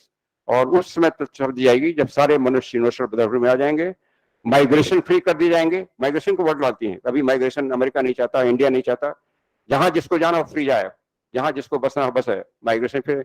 और सबसे ज्यादा गरीबों का कल्याण करने किया जाएगा। कहते हैं ये सब फोर्सेज नेचर की गरीबों के लिए दी जा रही हैं, नॉट फॉर रिच लोगों के लिए, उनको तो अपना एयर कंडीशन बना ही सकते हैं। तो कहते हैं उस समय दी जाएंगे ये फोर्स, उसको उन्होंने एथरिक फोर्स कहा, कमिंग फोर्स कहा।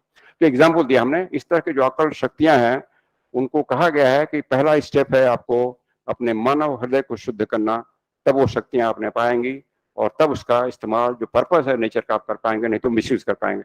ये पतंजलि भी अपने योग सूत्र में कहते हैं कि सिद्धियां हैं वो विभूति में आते हैं, बट कहते हैं these are not to be sought for, ये आती हैं जब आप एकदम अपने को शुद्ध कर लेते हैं। सो इस तरह के तमाम विचार रखे गए थियोसॉफी के सिद्धांत में। और जैसा हमने बताया कि यह आंदोलन है, इसमें तमाम लिटरेचर है। मेन सोर्स है ब्लैस्की की writing, Isis unveiled secret doctrine key to theosophy, voice of silence. Voice of silence साधना की पुस्तक है। उसको ओशो ने कहीं कहा था कि ये दुनिया की साधना की पुस्तक में सबसे उच्च श्रेणी की पुस्तक है। फिर मास्टर्स लेटर, जो मास्टर थे जो पीछे थे इसके सोसाइटी के, उनके लेटर आए हुए हैं, करीब मोर देन 150 लेटर्स हैं, वो किताब फॉर्म में पब्लिश हैं। इसको ओरिजिनल ब्रिटिश म्यूजियम में रिजर्व है।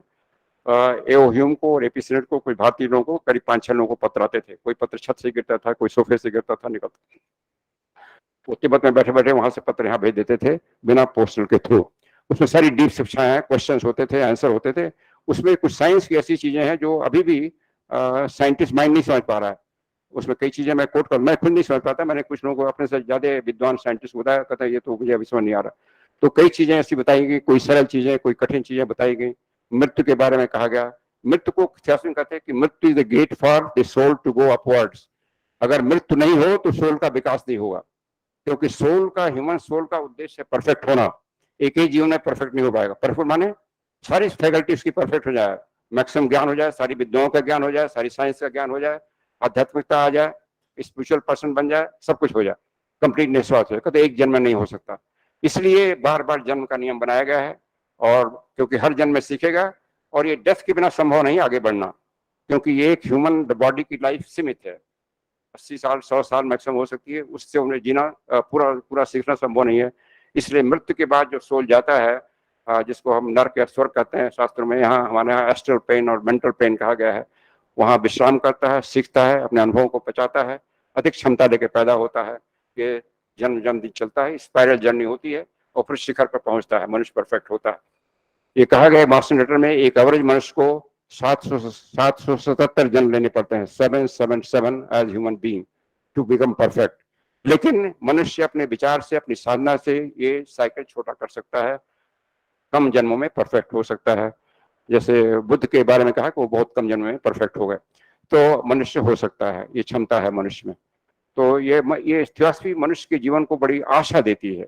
ये कहती, जैसे स्वर्ग के बारे में कहती है, जैसे शास्त्र में कहा गया कि स्वर्ग उसी मिलेगा जो अच्छा काम करेगा, जो कोई गलत काम नहीं करेगा। यहाँ कहेगा स्वर्ग सबको मिलेगा जो जरा भी अच्छा कर दिया, बट ड्यूरेशन उसका उस प्रोपोर्शन में रहेगा। अगर आपने थोड़ा सा अच्छा काम किया अपने प्रोडक्ट पे, थोड़ा सा ड्यूरेशन कम होगा, नीचे लेवल होंगे, बड़ा क्या समाज के लिए किया और ऊपर जाएंगे, और विस्तृत और ऊपर जाएंगे। तो इस तरह से ग्रेड करती है, बट एक आशा देती है जीवन को, मनुष्य के जीवन को, कि आप सभी आगे बढ़ रहे हैं, निराश होने की जरूरत नहीं है। भले इसमें परिस्थितियां कितनी भीषण हो, वो सब आपको लर्निंग है, शिक्षा है, आप सीख रहे हैं।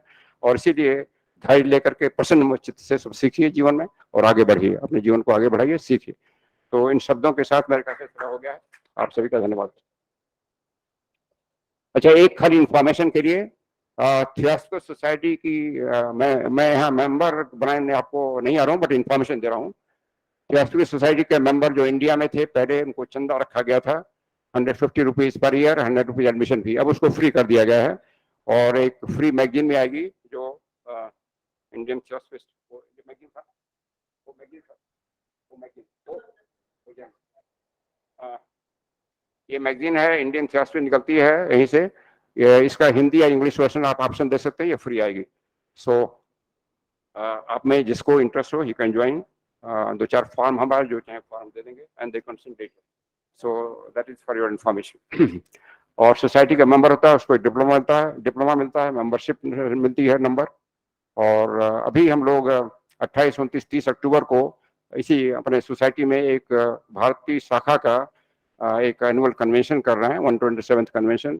उसमें ऑफ कोर्स खाली मेंबर जाएंगे, तो रजिस्ट्रेशन फी खाली 100 रुपये रखी गई है, बाकी खाना पीना फ्री रहेगा। इसी तरह हमारा जो अडियार हेडक्वार्टर है, पेमेंट सब जगह लिया जाता है, बट नॉमिनल पेमेंट, कोई प्रॉफिट नहीं किया जाता। वहाँ पर इंटरनेशनल कन्वेंशन होते हैं, 2-3 साल से कोरोना के नाते नहीं हुआ है, इस बार करने जा रहे हैं हम लोग हाइब्रिड मोड में, और एक्सपेक्ट करते हैं कि 400-500 लोग आएंगे। वहाँ पर फॉरेनर लोग भी आते हैं, इंटरनेशनल हेडक्वार्टर। तो ये थोड़ी सोसाइटी के बारे में आपको सूचना देनी चाहिए। Thank you. एनी किसी को कोई प्रश्न हो, कोई शंका हो, एनीथिंग? यस,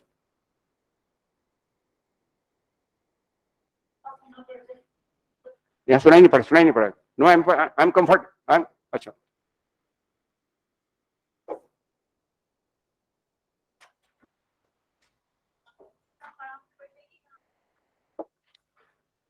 बट मैं यहाँ भी कंफर्टेबल हूँ वैसे। चलिए, हाँ बोलिए। आई एम कंफर्टेबल,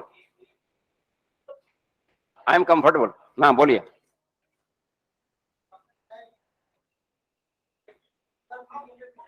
सब लोग सुना आपके प्रश्न का। देखिए, प्रश्न करता है बहुत इंपॉर्टेंट है, उसके प्रश्न सबको सुनना चाहिए, उसी में आधा सॉल्यूशन रहता है।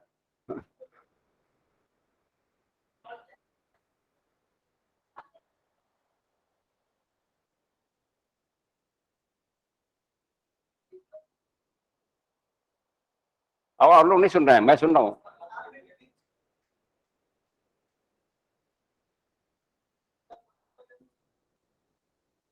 हाँ, ये बहुत बहुत ही कॉमन और इम्पोर्टेंट क्वेश्चन है आपका, क्योंकि धर्मशास्त्र में लिख दिया गया कि मनुष्य पशुओं में जा सकता है। थियोसॉफी एक्सप्लेन करती है, थियोसॉफी सारी।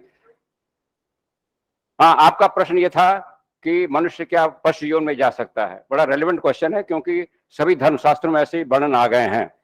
लेकिन अगेन थियोसॉफी कहती है उन वर्णनों के पीछे मतलब समझिए। कहते हैं जो विकास चल रहा है, वन वे चल रहा है, सब कुछ आगे जा रहा है, जानवर लेवल तक, प्लांट तक, वहीं सब आए हैं, बट एक चेंज जाता है।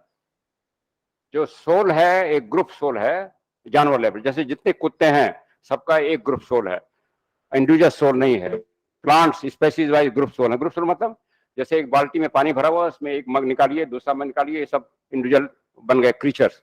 जब मरेंगे सबका वही पानी उसमें मिल जाएगा, और जो अनुभव है सब मिला रहेगा। इसीलिए जो एनिमल लेवल आप देखेंगे, जो आदतें होती हैं सबको एक ही होती हैं। जैसे मान लीजिए घोंसला बनाना है कौवा, तो चाहे कौवा अमेरिका को हो या भारत को, चीन को, एक ही तरह घोंसला बनाएगा, क्योंकि उसके मन में ग्रुप सोल का जो इंटेलिजेंस आ गया है, जो पहले सीखा। बत्तख जो तैरती है, वो हर जगह वही बत्तख को बच्चा उसका तैरना सीख जाएगा। मनुष्य का हर एक बच्चे को तैरना सिखाना पड़ेगा। मनुष्य में ग्रुप सोल नहीं है। मनुष्य में चेंज होता है, सोल इंडिविजुअल कर दिया जाता है एक स्टेज पर। अब इंडिविजुअल विकास उसका होना है, बट उसको समझना है और सबके साथ चलना है। इंडिविजुअल सोल हो जाता है। इसमें कहा गया कि जो फर्स्ट लोगास है, जिसको हम ईश्वर कह सकते हैं, उनकी शक्ति आती है, उसको इंडिविजुअलाइज करती है। एक स्पेशल स्टेज है मनुष्य की, अब वो पीछे नहीं जाएगा। उसको कहा जाता है कि वैसा इम्पॉसिबल है जैसे किसी बच्चे का माता के गर्भ से निकला, उसको घर में वापस भेज सकते हैं? नहीं भेज सकते। तो इन ह्यूमन सोल जो है गर्भ से निकला है प्रकृति के, वो अब पीछे नहीं जाएगा। तो मतलब क्या है, धर्मशास्त्र क्या गलत है? कहते नहीं, गलत नहीं है, वो कुछ और बता रहे हैं। क्या बता रहे हैं? कहते हैं मनुष्य का सोल पीछे नहीं जाएगा, लेकिन मनुष्य की जो बॉडीज हैं, ये फिजिकल बॉडी और भावना का शरीर और विचार का शरीर, ये सब अणुपरमाणुओं से बने हैं।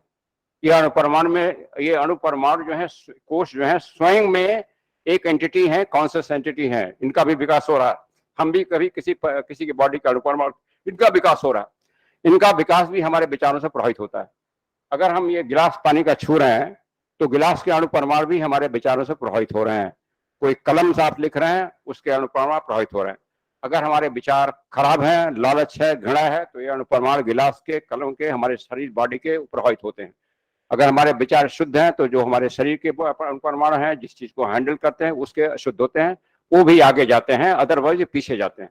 कहते हैं जब वो कहा जा रहा है कि वो नीचे की जो में जाएगा, तो उसके लिए बात की जा रही है कि आपके शरीर के जो अणु परमाणु, जो कोष है, वो नीचे जा सकते हैं अगर आपके विचार शुद्ध नहीं हुए और ठीक नहीं हुए। और लेकिन उसके लिए आप दोषी हो जाएंगे, कर्मफल आपको मिलेगा, क्योंकि उनकी जिम्मेदारी आपको दी गई है। आपके शरीर के जो कोष हैं, आपको जिम्मेदार हैं उसको भी बढ़ाने के लिए, उसका भी आगे बढ़ाने के लिए। और इसलिए शुद्ध विचार और शुद्ध भावना न केवल आपके लिए जरूरी है, आपके शरीर के अणु परमाणु के लिए जरूरी है आगे चलने के लिए। तो वो एग्जाम्पल देती है, जैसे कहेगा कि मंदिर का पुजारी नारी का कीड़ा बन गया, कहते हैं मंदिर का पुजारी जो उसका सोल कीड़ा नहीं बनेगा, लेकिन अगर मंदिर के पुजारी ने मंदिर से कोई चोरी कर लिया, कुछ कर लिया, कई पुजारी कर लेते हैं, तो उसके शरीर के बॉडी कीड़ा बनेंगे। इसलिए बुद्ध के बारे में एक कहानी आती है कि बुद्ध कभी अपने भिक्षुओं के साथ बैठे थे, यहाँ झाड़ू था, तो बुद्ध ने कहा एक जन्म में भिक्षुक था झाड़ू। लोगों ने आश्चर्य हुआ, ये झाड़ू ये कैसे हो सकता है?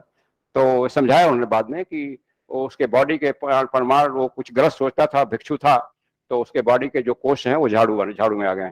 झाड़ू भी हम एक लिविंग सेल है, उसमें लिविंग, इसे थियोसॉफी कहती है there nothing like dead.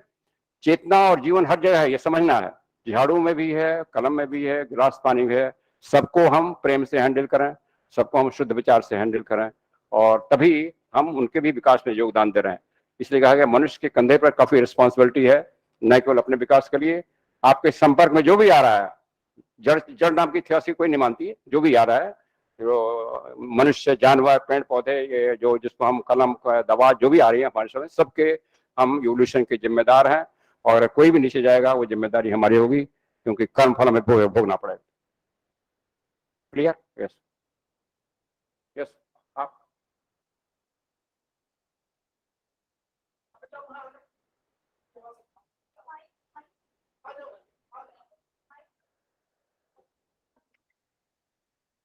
Sir नमस्ते सर, आपने अपने स्पीच के दौरान एक बात कही कि मनुष्य अपने भाग का निर्माता है। अब वह अपने आप को ईश्वर भी बना सकता है और शत्रु भी बना सकता है, लेकिन मेरा प्रश्न ये है कि यह निर्धारित कैसे होगा और कौन करेगा? क्योंकि इंसान में एक भाव है, हॉब्स कहता है कि इंसान जो भी कर्म करता है उसको लगता है कि हम अपने आप में ठीक है।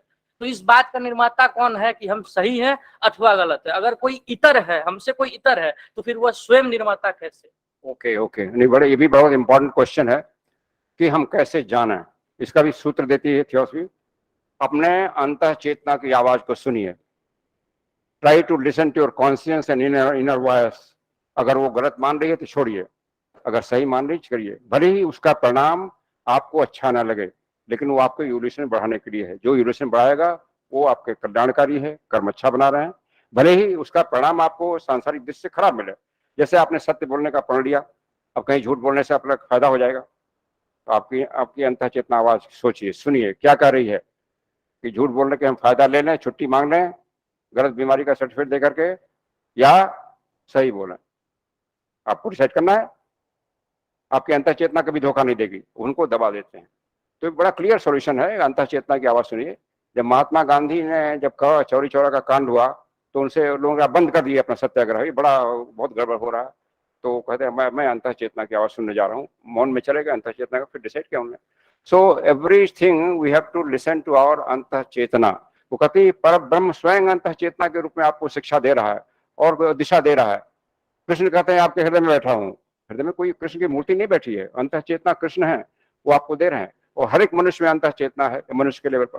तो हम देखें, पहले वो टोकेगी, ये न करें। जैसे आपने कहीं गए दुकान में, कोई देख नहीं रहा, आपने तो मन किया सामान उठा लो, जो शॉप लिफ्टिंग करता है ना, कई लोग करते हैं, बड़े बड़े पकड़े जाते हैं अमेरिका में, खासतौर से भारत के एक आध लोग नाम आता है। तो अब आपकी अंतः चेतना तुरंत कहेगी ये चीज गलत है, रुक जाइए। अगर नहीं मान रहे हैं तो फिर वो बोलना बंद कर देगी। तो कहा गया मास्टर जो है डज नॉट स्पीक ट्वाइस, उनके पास इतना समय नहीं आपको बार बार रिमाइंड करते रहें, तो उनकी आवाज को दबा देंगे, फिर बोलना बंद कर देंगे, फिर आप जो चाहे करते रहिए। ठीक है, आपका क्वेश्चन सोल्यूशन? या सर, मेरा प्रश्न जो है कर्म के नियम से है कि जैसे अभी आपने कहा कि जो जैसा करेगा वो वैसा पाएगा। तो अभी इस समय हमारे समाज में कुछ घटनाएं घट रही हैं, जैसे किसी 3 साल की बच्ची का रेप हो जा रहा है, धर्म के नाम पे किसी का गला काट दिया जा रहा है, और जाति के आधार पे किसी को मार दिया जा रहा है। तो ये जो हमारा स्टेटमेंट है कि जो जैसा करेगा वो वैसा भरेगा, इस स्टेटमेंट को हम कैसे जस्टिफाई करेंगे? और दूसरा प्रश्न ये है कि क्या यूनिवर्सल रूल की कोई पॉसिबिलिटी है? क्योंकि जैसे अब मैं बुकों में पढ़ता हूँ तो उसमें ये बताया गया कि जो रूल्स होते हैं वो person to person and culture to culture जो है वह वैरी करते रहते हैं। तो मैं ये जानना चाहता हूँ क्या कोई यूनिवर्सल रूल है जिसके आधार पे जो है हम वर्ल्डली लेवल पे या फिर एक समाज में जो है एक हार्मनी को जो है स्टेब्लिश कर सके? ठीक, अभी एक प्रश्न है सर। तीसरा प्रश्न ये है मैं प्रश्न पूछ जाऊंगा। अच्छा सर, एक लाइन में सर पूछ लेता हूँ सर। तीसरा प्रश्न ये है कि कोई भी सामाजिक व्यवस्था, किसी भी सामाजिक व्यवस्था के अपलिफ्टमेंट के लिए, उत्थान के लिए जो मोरल वैल्यूज है वो ज्यादा बेहतर है या फिर जो रिलीजियस वैल्यूज है वो ज्यादा बेहतर है? ठीक है, तुरंत याद है। दूसरा सा रिपीट करना पड़ेगा वो। मॉरल वैल्यूज ज्यादा इंपॉर्टेंट है रिलीजियस वैल्यूज। वैल्यूज तीन तरह की होती हैं, यूनिवर्सल वैल्यू, सार्वभौमिक वैल्यू, आपकी सोसाइटल वैल्यू और personal value. Societal value, religious value will come under the category of societal value. हर एक समाज की वैल्यू होती है। मुस्लिम का जो सोसाइटल वैल्यू कुछ और है, हमारा हिंदुओं का कुछ और है, क्रिश्चियंस का कुछ और है। सिंपल टेस्ट है यूनिवर्सलिटी का। अगर आपकी society value, religious value, personal value, universal value से क्लैश कर रही है तो गलत छोड़ना है उसका आपको। जैसे एग्जांपल दूं आपको, जैसे हमारा मूर्ति को विसर्जन का एक प्रथा थी जलाशय में, थी नहीं, अभी भी है। जब पता चला कि इससे तो पोल्यूशन हो रहा है वाटर बॉडीज का, तो लोग जो सजग थे प्रश्न उठाए, लेकिन जो ऑर्थोडॉक्स लोग थे मानने को नहीं तैयार थे कि हमारी प्रथा है। फिर मामला सुप्रीम कोर्ट, हाई कोर्ट तक गया तो वहां से आदेश हुआ। तो इसको हम समझें कि हमारी जो वैल्यूज यूनिवर्सल वैल्यूज से क्लैश कर रही हैं वो गलत है और उसको छोड़ना पड़ेगा। इसी को कृष्णमूर्ति अपनी किताब जब 14 साल के बच्चे थे at the feet of master में लिखते हैं, आपकी प्रथा जो भी कह रही हो, आपके पंडित पुरोहित जो भी कह रहे हो, आपकी शास्त्र जो भी कह रहे हो, आप उसको समझिए। इस समय किसी का नुकसान हो रहा है, छोड़िए, यूनिवर्सल वैल्यू में जाइए। तो टेस्ट इज यूनिवर्सलिटी। अगर किसी का हमें नुकसान हो रहा है तो वैल्यूज ठीक नहीं है, हमें छोड़ना है। और सेकंड बीच वाला क्या था क्वेश्चन, भूल गए ना? कर्म, हाँ हाँ, करेक्ट करेक्ट, हाँ यस। तो इस केस में यस, समाज में काफी बुराइयां हैं और हमेशा रही हैं। धीरे धीरे कभी कम होते हैं, कभी जाते हैं, क्योंकि कलयुग का प्रवाह चल रहा है।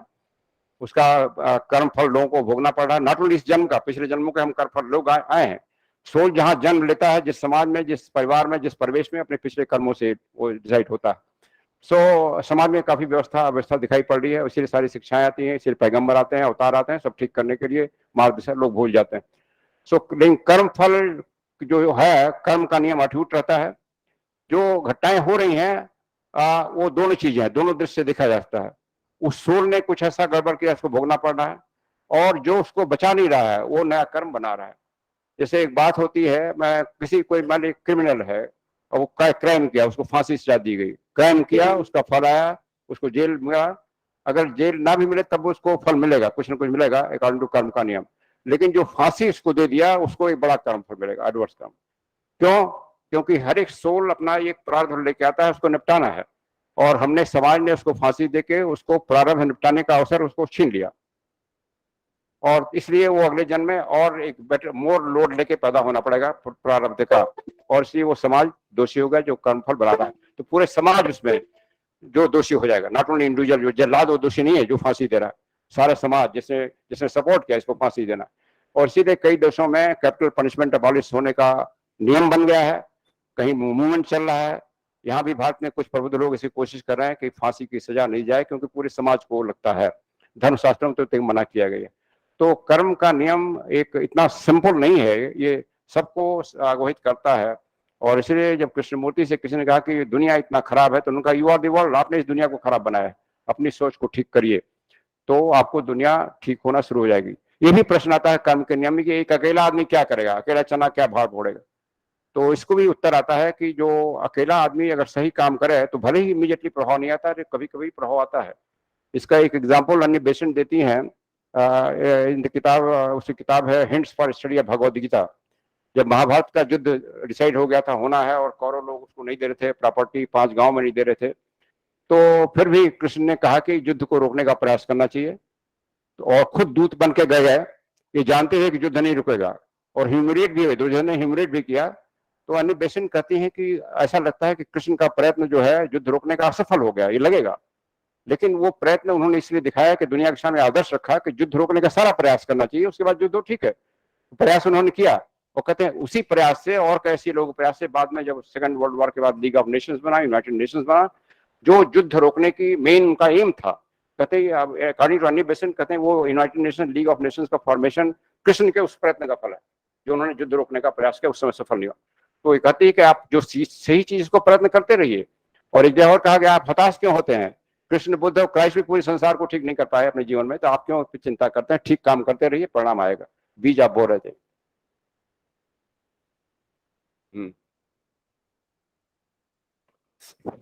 सर, आपने चमत्कार के लिए वो कहा कि थियोसॉफी में चमत्कार का कहीं जिक्र नहीं है, पर हम जे कृष्णमूर्ति के जीवन में, जो कि थियोसॉफिकल की सबसे बड़ी देन कही जाती है, उसमें मैं देखता हूं कि सर बनारस के ही थियोसॉफिकल कन्वेंशन में जब उनके भीतर मैत्रेय का प्रकटीकरण की बात आती है, जिसमें कि सेंट्रल हिंदू कॉलेज के ही प्रिंसिपल हैं जॉर्ज ऑरेंडेल उस समय थे, तो उसमें पहली बार कृष्णमूर्ति के जीवन में प्रकटीकरण की बात कही जाती है।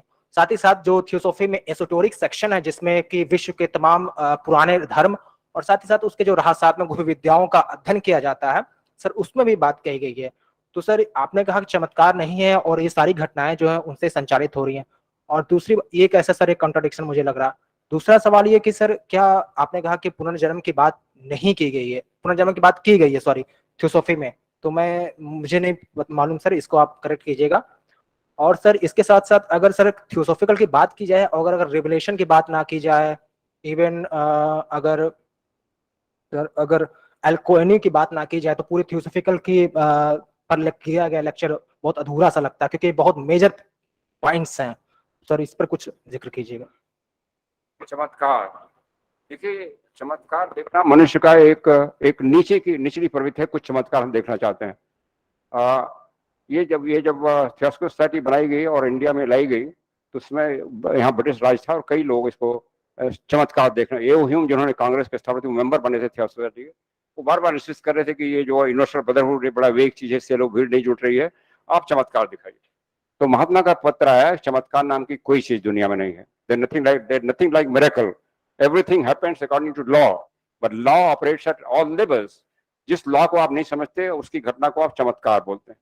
उन्होंने एग्जाम्पल दिया कि जैसे एक केमिस्ट्री का विद्यार्थी अपने लैब में ऑक्सीजन और हाइड्रोजन गैस को मिला करके उसमें इलेक्ट्रिक करंट खुलता है, पानी बन जाता है। एक अनपढ़ा आदमी जो नहीं जानता केमिस्ट्री के नियम को, वो समझेगा दो गैस मिलकर पानी कैसे बन गए, तो चमत्कार हो गया। लेकिन केमिस्ट्री का छात्र, उसका टीचर जानता है कि ये नियम है, दो गैस ऑक्सीजन हाइड्रोजन मिलेंगी, दो परमाणु एक परमाणु, और इलेक्ट्रिक करंट आएगी तो पानी बनेगा, ये नियम है। तो इसी तरह जो चीजें हम जानते हैं नियम को, वो हम कह देंगे तो आपके लिए चमत्कार होगा। तो बल्कि वो इंसिस्ट कर रहे थे, वो मना कर रहे थे। बाद में हम इसको दिखाएंगे नहीं, क्योंकि this is not for curiosity, this is हम यूटिलाइज करते हैं सभी चीजों को।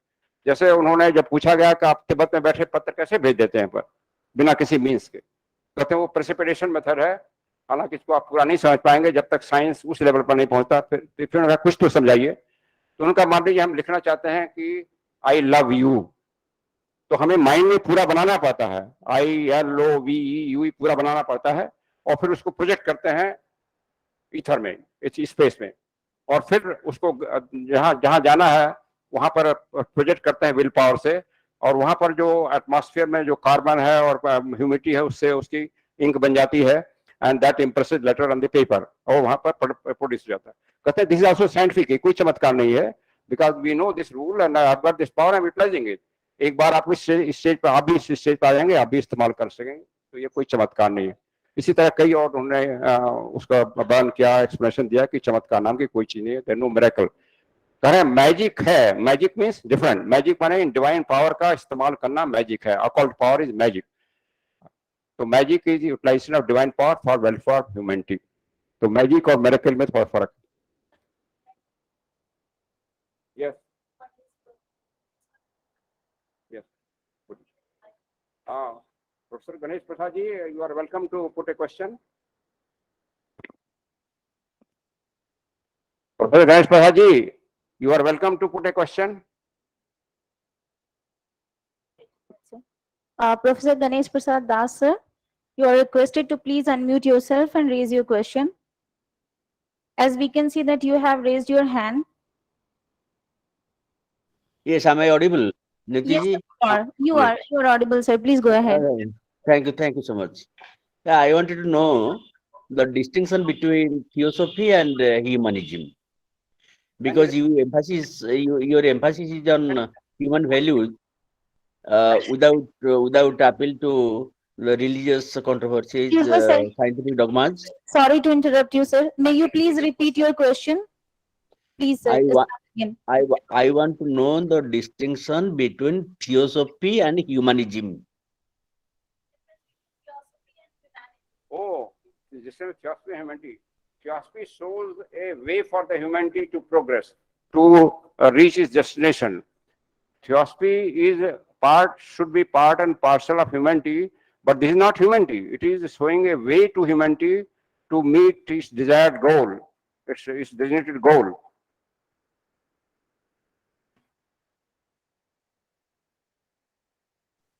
So how do they differ then? Hmm? How do they differ? It differs because just like, for example, I want to become scientist, so I have to study science books. Then only I can become scientist. So science and me are different. I have to become scientist. I have to study the science, or then I have to apply the science in my laboratory. Then only I become scientist. Otherwise, science and me are different. So similarly, theosophy and humanity are different in the sense that humanity, once it follows theosophy, then you can say it becomes theosophist humanity. No, perhaps I did not make my question clear. I want to know the difference between theosophy and humanism, not humanity. अच्छा, humanism, okay.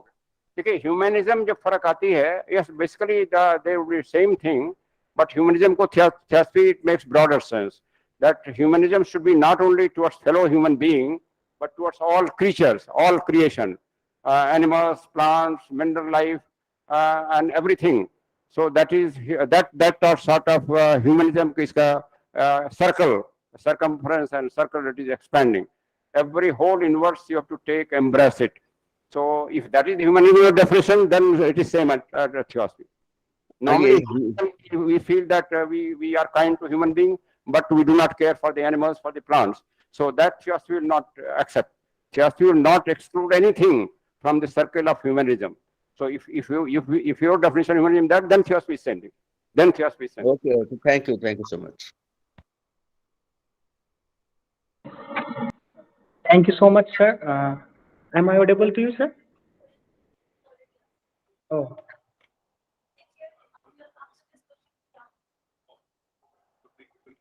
Okay, fine. Okay. Rajan, please wait for a second. sure. Okay. You may sit, sir. This is gonna be a little longer. Could you please? I mean, thank you so much. Here is one thing. First and foremost thing, I have one comment and another one question. And once I do remember, there is an anecdote between, 1960s around somewhere. Like I can't exactly remember, but there is an anecdote between Aryan Tagore, Rabindranath Tagore, and Albert Einstein. Once there was a dialogue between them. And Einstein affirmed that I do exist, and if world doesn't exist, and Einstein says that no, if you don't exist, I mean that's your perception. That's quite subjective idealism, and if you don't exist, the world doesn't exist. That's your perception. But this is gonna be completely a tussle between subjectivism and objectivism. But that has led another debate. We are not going to the trap. There's an entailment out of that question, out of that thing. Science is a tool. It's merely a tool. Likewise, an occult practices, because it's not an end. Because science, we have seen that the danger of science when United States has bombed over the Japanese two beautiful cities, Hiroshima and Nagasaki. Then Einstein was in dire remorse and he was very regretful and mourned over the such kind of calamities what happened to the Japan. And another thing, and that has been actually philosophically proven by Karl Popper. He has said in his book, The Logic of Scientific Discovery, another is that falsification, even science could fall under the blandishment of reduction, and sometimes it's gonna be completely falsified. Here is the question. Question is that when someone practices religion, this is his personal views, but when one speaks of religion, that becomes public. Because what we have seen throughout the ages, when theologian, when some philosopher, when some religious speaker, they have uttered about religion, that has become the completely a different different discussion for practicing religion, and sometimes it has become the cause of tussle. What we have seen, Samarosdi has been stabbed, 17 times just because a guy, someone from Lebanon, Hadi Matar, he has read only what, yeah, sure, I'm gonna come to question because it's not gonna be brief because it's a disclosure. The point is that he has read only 2 pages of satanic verses, and he made entire the perception, he tried to stab him. I mean, here's the point is that you have said that there is a God, there is a divine power, there is a divine entity. But again, you have said that we are given certain sovereignty and authoritativeness. I mean, God has given authoritativeness and sovereignty. I mean, this is completely contradictory. It means we are free in prison. It's mean we are free in prison. I mean, how the freedom of individual, just let me recap my question. I mean, how the individual freedom, how freedom of will and the collective urge of conformity and unanimity gonna completely compatible to each other? How could you reconcile these two diametrically opposite dimensions? Thank you, sir. I have never said that God has given something. I never said that God has given freedom. I never said like that. I don't know where from you heard from me. I had never said God had given. God element is there, divine element is there, but everything is moving. Chain of evolution is moving on its own. Swabhavat, जिसको कहा गया संस्कृत स्वभाव, its own nature. What at human stage, a free will, limited free will given at human stage, limited free will, so that he can learn from that. If he does wrong thing, he will get hurt, he will learn something, and he will go up. That is also one stage necessary. So in that sense, the human stage is very important, but at the same time a weak link. That is what I said. But some God is not doing it. Divine plan is there, is going on like that. Even if you say I exclude from the society, so then that plan will not leave you. That plan is working with you. So no God from outside is telling me that I do wrong thing, I do right thing. This has to come from the inside, because that so-called God, an element, is inside you. And just like inner conscience, I discussed. So this is the point to clarify. So rest of the thing are happening in world because human souls are at different stage of evolution. जैसे एक बच्चा जो है बदमाशी करता है, खिलौने तोड़ देता है, ये तोड़ता है, तो जो यंगर सोल है, they are doing all those things that we have to realize. जो एल्डर सोल है तो आगे बढ़ गए हैं, और इसीलिए जो गलती भी कर रहे हैं उनकी, ये नहीं कि हम उनकी गलती को स्वीकार कर लें, but we should not hate them, we should not immediately revengeful to them. But we should try to teach them. If they do not listen, then leave them. They will learn by their own. But only thing, we should not have any hateful, negative thing, revengeful thing, even against the hardest criminal. This is the teaching. This is the essence of teaching. Because everybody is on this level. In fact, एक पैरावेल में कहा गया है कि जो गंदी coat जो पहना उससे घृणा मत करो, क्योंकि पहले तुम भी कभी गंदी कोट पहने हुए, क्योंकि किसी जन्म में तुम भी क्रिमिनल रहोगे, शायद वो क्राइम किया होगा. और एक जगह और कहा गया कि sometimes the terrorists of today become the highest saint. अब एग्जाम्पल है आपका, सब वाल्मीकि का एग्जाम्पल है, अंगुलमाल का एग्जाम्पल है अपने अपने अपने अपने प्रथा में. इसी तरह saint Paul was a great criminal, he became the great saint. So everybody has potential to become perfect, to become saint, whether criminal or saying this thing. So we should not accept the crime, we should not accept the wrong thing according to the norms, but we should not hate, we should not be revengeful. This is it. So I think time काफी हो गया है. Yeah. Thank you very much for your lecture. It was very insightful and helpful. Yes, Thora bahut. So my 2 questions. One is, what is the contemporary significance of the Theosophical Society? Because I see, like, earlier Pele bahut significance hai, lekin abhi thoda I see the places and the signs even in my city, but I don't meet anyone except for you who practices it, or America. Oh, that's very strong. Yes, I've seen the buildings, but I never met anyone. And okay. So anyway, his question is, Theosophy is not seen much in the society. Yes, that is right, because this master also knows. In fact, when the masters were trying to found the Theosophical Society, there was assembly going on, meeting discussed, just like a cabinet discusses. There is a white brotherhood, cabinet is there. Many people told masters that humanity is not prepared to listen to these things, or your effort will fail, may fail. So they said, these 2 masters who founded society, if we fail, at least some people to listen. So kindly permit us. Then they were permitted at the cost of risk of failure. And that's why Master said our aim has never been to attract a crowd. That's why they refused to show that chamatkar and all those things, miracle. So their purpose was to sow the seeds on the intellectual mind who can understand it, and then that flower will up, then gradually things will go up. For example, when they say superstitions from the religion has to be removed, but they say it is not so easy because this is the waste accumulated over the ages. Usko saaf karna hai, you have to clear, but clearing will take time, but you have to start now, clear it, and then your family will understand, then your society will understand. So effort has to be made. And we know that aim is not that everything should be converted and everybody will become theosophists. That is not the aim. But sometimes it is also said to these questions were put repeatedly. Some people leave the society. We don't bother. Some people will leave, some people will join. And so long, in fact, they said, so long as there are 3% sincere, we are satisfied. So what is that? Sincerity is required.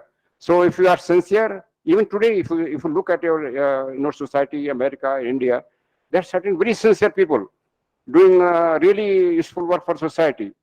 So common people say, this fellow, I think he's fool, he's not looking after his comfort and all those things. But they are devoted persons doing that thing. And they are uplifting the whole humanity, which I and you and common man may not realize. But the things will come. So it gives a very hopeful picture, society, Theosophical society. And America is very strong. We've got center, both California side and Chicago headquarters. I have been there. And they're learned people, very much learned people. I know I have met many Americans, and deep study they have done. Florida, there is a big center. I had to visit Brazil. They have got Brazil. They have center. So, but yes, number of people is less. That is true. Second question was Matthew or Matt. Second question was concerning like if is someone from like Islamic background or Christian background or Buddhist background or one of the six darshanas, like if they encounter the universal teaching that you outlined here and they say, well, there are some similarities, but if like I accept that, I reject my own views. So what would you say? Okay. Again, Theosophy replies this question also. This question is also repeatedly put. Theosophy does not reject anything. It only says you reject the dust accumulated.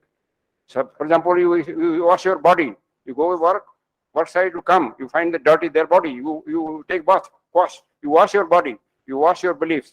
Remove the excretion. Remove the dust. Take it pure. That's why when I quoted Anibisen, 7 great religion, he says you go to original teaching of your religion. Then you become better Christian, then you become better Hindu, then you become better Muslim. Now you are contaminated Hindu, contaminated Muslim, contaminated Christian. That is what we are. Because we are working in a different belief which is not given by the original teachers. For example, Upanishad is the highest scripture of Hindus. How many Hindus even read Upanishad? Very few. Similarly, even Christian, she said the modern Christians have degraded the teaching of Christ. She said Christ has given the concept of reincarnation and law of karma in his teaching, but modern Christians, because they feel that if they believe in karma, they will not be able to drink a very merry life. They will not be able to enjoy. So they remove that. So all this is pointed out, and thing is that we should, after this knowledge, we should try to examine our religious practices. What are the excretions? What are the real? Real, we have to. Nobody said you reject it. And Theosophy doesn't say you reject the excretions also. It is up to you. Free will is with you. Only thing it is telling you. But nobody is forced you. That's why this Theosophical society have got members of all religions and also Gnostic. Whether you believe in God, that doesn't matter. So long you accept this first object, universal brotherhood. That is the only condition. We have got a big center in Karachi, Pakistan also. I visited there. Many Muslims are the member there. So Jews are member. Those Jews and Muslims fight each other, but Jews are also in Jerusalem. We have got a big center. So the persons who accept this principle, who feel that there is some truth in this, they accept. Otherwise, and as I said, Mahatma also said, masters, if you are doing selfless service for society, you are a theosophist, whether you are a member of theosophy or not. Only advantage of becoming member is that you have got at your command a lot of resources, literature. You can go deep and study further. That is the advantage. Okay. Rajan, ask your question, please. Yeah, Hmm? thank you, sir. Am I audible to you? Yes. Uh, I hope I am audible to everyone. Yeah, thank you so much, sir, for enlightening us. And I basically understood all the basic concept of theosophy. However, sir, I just have an academic question which you may neglect if you do not understand. My question is simply this, that when we try to understand the concept of theosophy, it seems to follow the philosophical idealism that we have to understand the reality in have to understand the reality in its whole. Furthermore, it seems to follow the coherence theory of truth that one truth does not contradict the another truth. The truth of religion does not contradict the truth of science, and truth of science does not contradict the truth of philosophy. So these academic technical terms which we use in the philosophy could ask the very fundamentals of theosophy, that how would theosophy deal with realism? That sometimes we have to understand the reality in its parts, just like science try to understand the reality in its parts. We have logical atomism and so on. So, sir, how would theosophy deal with such kind of realist position? Like sometimes we have to understand the reality in its part. Sometimes we have to follow the correspondence theory of truth. So, sometimes, in short, I have a comment or allegation on theosophy that it seems to be a closed system to a very large extent. It if it follows idealism only. This is the thing I want to say. So, yes, I could, you have given a long argument of Pandey. What I understand that you want to know this is idealism and probably difficult to follow. Yes, many people feel this is idealism. That's why when universal brotherhood object was framed, many people question the masters. It is very ideal, utopian thing. People will not join, so people will not get attracted. But say no, this is the only real thing. Universal brotherhood is a fact of nature. For example, only you have to realize. For example, at physical level, if you see our body, whether my body, Indian body, Chinese body, American body, Hindu, Muslim, or consists of same thing. Same oxygen, hydrogen, sulfur, phosphate, same minerals are there. Same blood, same muscles are there. You have to realize that. All body is same. Same if you go and study emotions. If you hurt somebody, everybody, all the people will become depressed. If you help somebody, you will feel inner happiness. So emotions and thoughts are work universally, whether you are any country citizen or any following any religion. So all this universal brotherhood is only a fact. Only you have to realize, because we have forgotten that.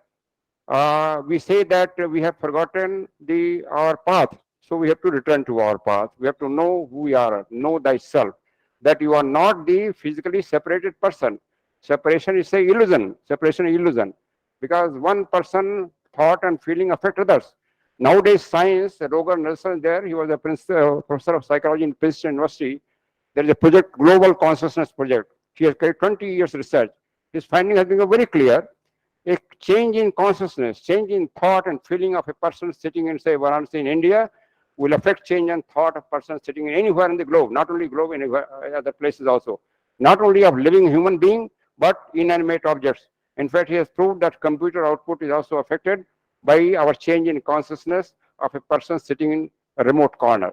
So all these researches are coming, and gradually they are proving that these things are correct.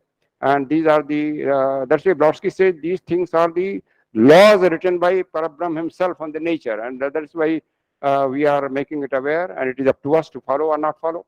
And then we feel the difference. But if you feel it's correct, you follow. If you don't feel correct, it's your free will. Nobody is forcing you. Thank you. Thank you. Thank you so much, sir. And indeed, it was a very enlightening and informative lecture. And interactive session was also very interesting. And now we'll listen to our honorable chairperson, Sir Professor Gangadhar sir. And he's a retired professor and head of this very department, Department of Philosophy and Religion, BHU, Varanasi. So, sir, please come and deliver your presidential remark.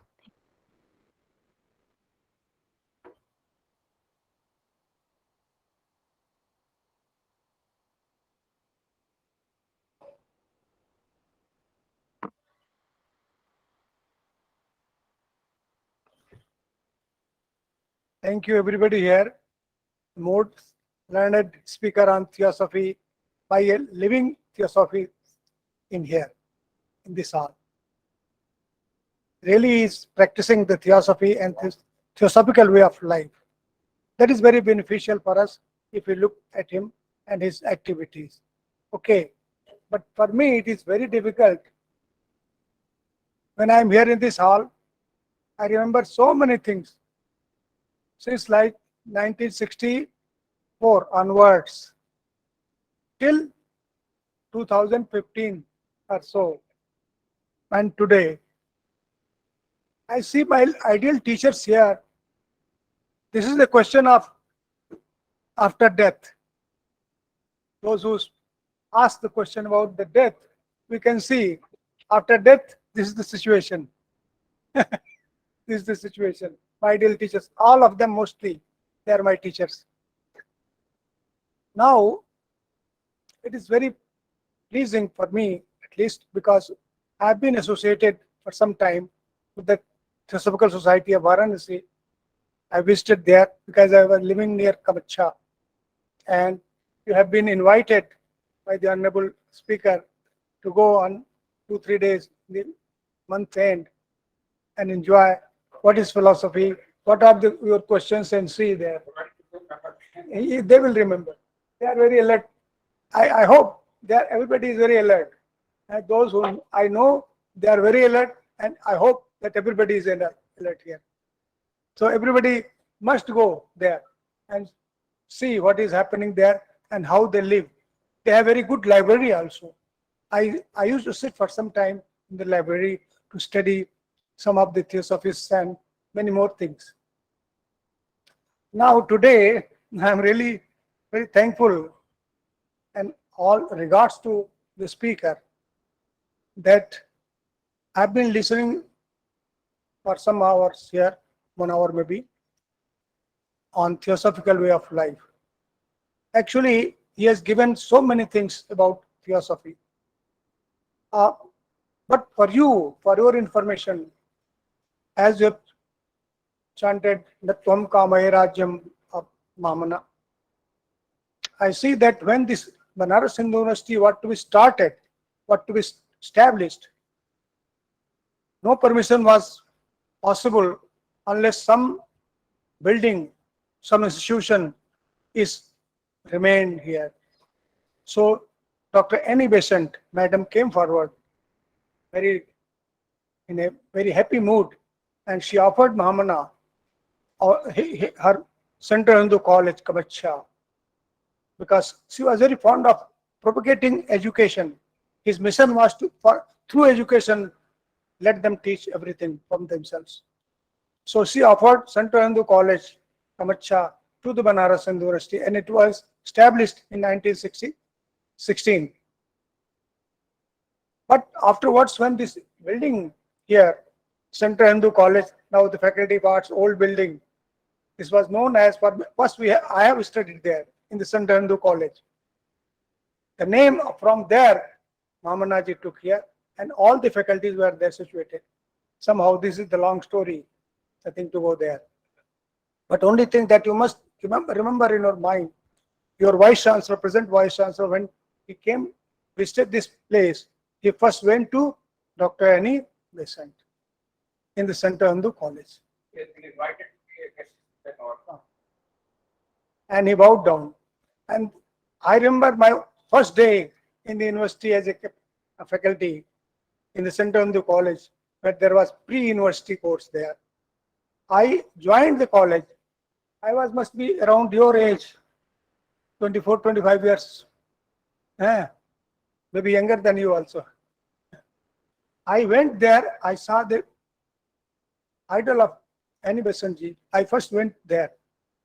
And then I went at the principal's room. Special officers, there was special officer, Professor O.P. Mathur from English department.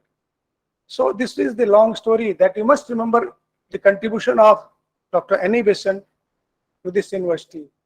Mamana and Annie Besant, both are there. Okay, there is a Annie Besant hall here. I was in the last phase of my life. I listened something there, some talk. So, friends, my brothers, young brothers, we have listened today. I was waiting that the speaker must be, it might have been written by him, because Pandey ji is very learned scholar of philosophy. He has written so many things. He has quoted Kabir's poem. You'll understand what is life and death, this and that. Man Makka.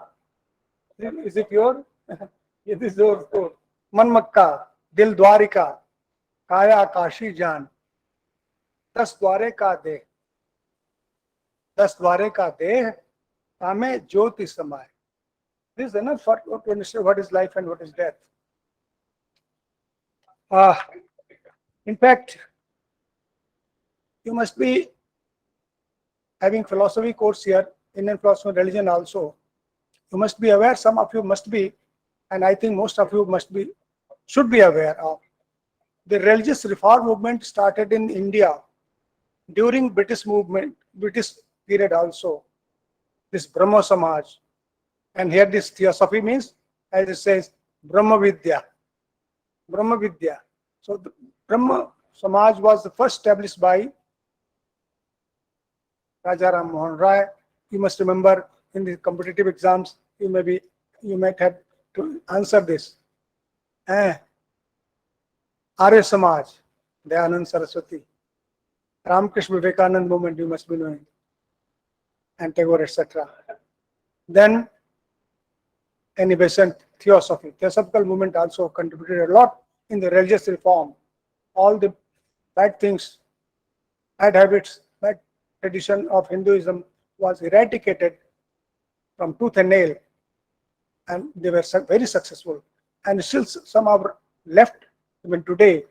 अभी भी कुछ है जिसको हम दूर करने की कोशिश कर रहे हैं. तो ये सब बातें आपने बताई हैं. क्या है the object of the society, क्या है? ये थियोसॉफी के अनुसार है to form a nucleus humanity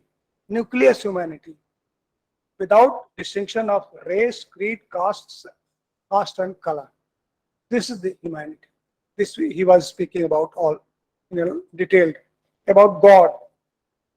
Theosophy is a spiritual movement, and in fact, Theosophy means ecstatic experience of a sublime state in which all sorts of questions like चमत्कार, this and that, ये सब आते हैं. तो इस पर भी काफी चर्चा किया. लेकिन गॉड के बारे में आपने शायद लिखा होगा या और भी लोगों ने लिखा कि गॉड कोई पर्सन नहीं है, कोई पर्सन नहीं है, कोई व्यक्ति नहीं है, ना हम उसको बनाते हैं. बनाते होंगे लोग, बनाते रहे. पिछले लेक्चर में मैंने एक बड़ा सुंदर क्वेश्चन सुना था कि जो लोग आस्तिक हैं उनके लिए तो ठीक है ईश्वर, लेकिन जो नास्तिक हैं उनको क्या? सिंपल आंसर था, उनको क्या चिंता है, उनको ये ईश्वर से क्या लेना देना है, अपने रास्ते पर चलेंगे. दोनों चलते रहते हैं, साथ में साथी हैं दोनों, सुख दुख जैसे चलता रहता है दोनों चलेंगे, सुर असुर चलते रहते हैं, चलता रहता है. तो इस तरह से गॉड को यहाँ पर केवल ही, एच ई नहीं, एच ही, ये इस रूप में हम उसको एड्रेस करते हैं, संबोधित करते हैं. Only H, understand. तो आपने सही बताया, ये मूवमेंट ऐसा है, अध्यात्मवादी मूवमेंट, जो यूनिवर्सल ब्रदरहुड की बात करता है. यहाँ व्यक्ति और सोसाइटी, सोशल वैल्यूज की बात भी आई थी. पर्सनल ढंग से हम क्या सोचते हैं, नहीं सोचते हैं, व्यक्तिगत रूप से हम किसी चीज को अच्छा मानते हैं, किसी कर्म को, किसी को बुरा मानते हैं. जो हमें अच्छा लगता है, जो अब बड़ा मुश्किल है इसको डिसाइड करना, जो मुझे सूट करता है वो अच्छा है, और जो यूनिवर्सली सही है, राइट है, उसकी परवाह वो लोग करें जो यूनिवर्सल वैल्यूज को मानते हैं. लेकिन कठिन है, व्यक्तिगत रूप से हम क्या सोचते हैं, क्या नहीं सोचते, ये उचित है कि अनुचित है, इसकी व्याख्या हम करने वाले नहीं है. कौन करता है? सोसाइटी, समाज. वहां से हमें निर्देशित होता है, प्रत्यक्ष या अप्रत्यक्ष रूप से. इसलिए हम उसको कहते हैं कि यह यूनिवर्सल वैल्यू है या पर्सनल वैल्यू है। ये हम जिसको उचित समझते हैं, जैसा करोगे वैसे कर्म का सिद्धांत आ जाएगा, जैसा करोगे भोगोगे। अगर यूनिवर्सल वैल्यू उसको नहीं मानते तो बहुत सारी चीजें आपने बताई हैं, बड़ा मुश्किल है। ह्यूमैनिटीज के ऊपर काफी चर्चा हुई, कुछ प्रश्न भी आए। ये बड़ा पजलसम क्वेश्चन है, इशू है। ह्यूमैनिटी, मानवता, तमाम तरह की चीजें जो हम अनुभव करते हैं, फेस करते हैं, जिसका सामना हमारे साथ होता है, वो सब पजल ही है, समस्याएं हैं। उनको हम अपनी दृष्टि से देखें और अंतरात्मा, अंतरात्मा भी क्या है, कहाँ है, कैसे है, क्यों माने न माने, ये सब भी कई सवाल पैदा करता है। फिलॉसफी इनमें से अपनी दृष्टि से एक नया दृष्टिकोण पैदा करेगी, एक व्यू, वर्ल्ड व्यू पैदा करेगी, जो हमें गाइड करती रहती है। वो भी डायरेक्ट है कि इनडायरेक्ट है पता नहीं, करती है। जो उस रास्ते पर चलेगा उसको वो मिलेगा, नहीं चलेगा तो कोई जरूरत ही नहीं उसको, डजंट अफेक्ट एनीबॉडी। सो इन चीजों को लेकर के आपने बहुत सुंदर व्याख्यान आपने दिए और भी बहुत सारी चीजें पैदा किया और समझाने की कोशिश किया, और बड़े अच्छे ढंग से। मैं शुक्रगुजार हूँ। मैं आपको धन्यवाद कह दूं, आप तो बड़े वरिष्ठ हैं हमसे, और मैं केवल अपना एक उनके प्रति एक कृपा मानूंगा, अनुग्रह मानूंगा इस विभाग के प्रति, जहाँ ऐसे ऐसे लोग, बड़े बड़े लोग, क्योंकि हमारे पूज्य पितामह कहें क्या कहें मालूम नहीं है, ये इनको वहाँ होना चाहिए। यहाँ पर बेचारे सामने दिखाई देते रहते हैं, डर लगता है। मैं इनसे मिल चुका 1972-3 में उनके घर जा करके, जब बेचारे हमसे भी ज्यादा बूढ़े हो गए थे। मैं तो बूढ़ा होना चाहिए कि नहीं पता नहीं लेकिन चलने फिरने में दिक्कत होती है, इसलिए बहुत कम आता हूँ आप लोगों के बीच में। नहीं तो मुझे अच्छा लगता है। एक दो किताबें मैंने दिया लाइब्रेरी को, उसमें एक आध लेख से छोटे मोटे। मेरे यहाँ तो रखने के प्रॉपर जगह नहीं है, सिलन फिलन लग जाता है, दिमक लग जाते हैं, तो काफी नष्ट किया। तो लेकिन मैंने दो ठो दिया, तीन नहीं दो दिया। तो आप लोग मौका लगेगा तो उसमें बहुत सारे लेख हैं। एक तो चारवाक के ऊपर है, आप लोग जानते होंगे, डीपी चट्टोपाध्याय, ये दो नाम हैं, देवी प्रसाद चट्टोपाध्याय और डीपी चट्टोपाध्याय, ये दो व्यक्ति भी है। डीपी चट्टोपाध्याय तो हम लोगों के साथ में रहे, यहाँ बहुत बार आए गए हैं। देवी प्रसाद चट्टोपाध्याय बंगाल में किसी कॉलेज के प्रिंसिपल थे, और बड़े गहन अध्ययन, अगर उनकी किताब मिल जाए आपको, चारवाक, लोकायत, लोकायत देवी प्रसाद कहे तो आप पढ़िए, पूरी इंडियन फिलॉसफी आपको समझ में आ जाएगी। जैसे तिलक की पुस्तक पढ़ें गीता, उसमें आपको सब कुछ मिल जाएगा, मिस्टिसिज्म भी मिल जाएगा, फिलॉसफी मिल जाएगी, रिलीजन भी मिल जाएगा। तो इस तरह से बहुत कुछ चीजें हैं, और आप लोग तो पढ़ते ही होंगे। आई एम श्योर आप लोग धीरे धीरे आगे आगे बढ़े, और इतने बढ़ चले कि फिर हमको खोजना पड़े कौन कहाँ। जैसे अभी थोड़ा था, कुछ लोगों को खोजता हूँ, कहाँ गया राजन, कहाँ गया इस तरह से कुछ लोगों को मैं खोजता हूँ। तो ठीक है, ऐसे आप लोगों को भी खोजूं इसी इच्छा के साथ।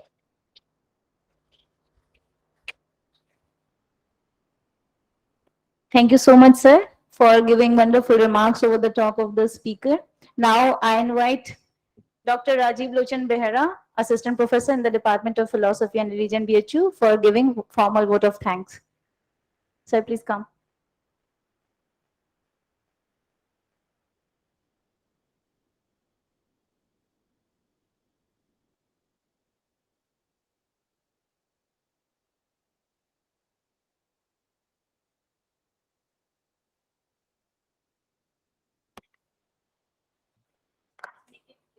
Yes.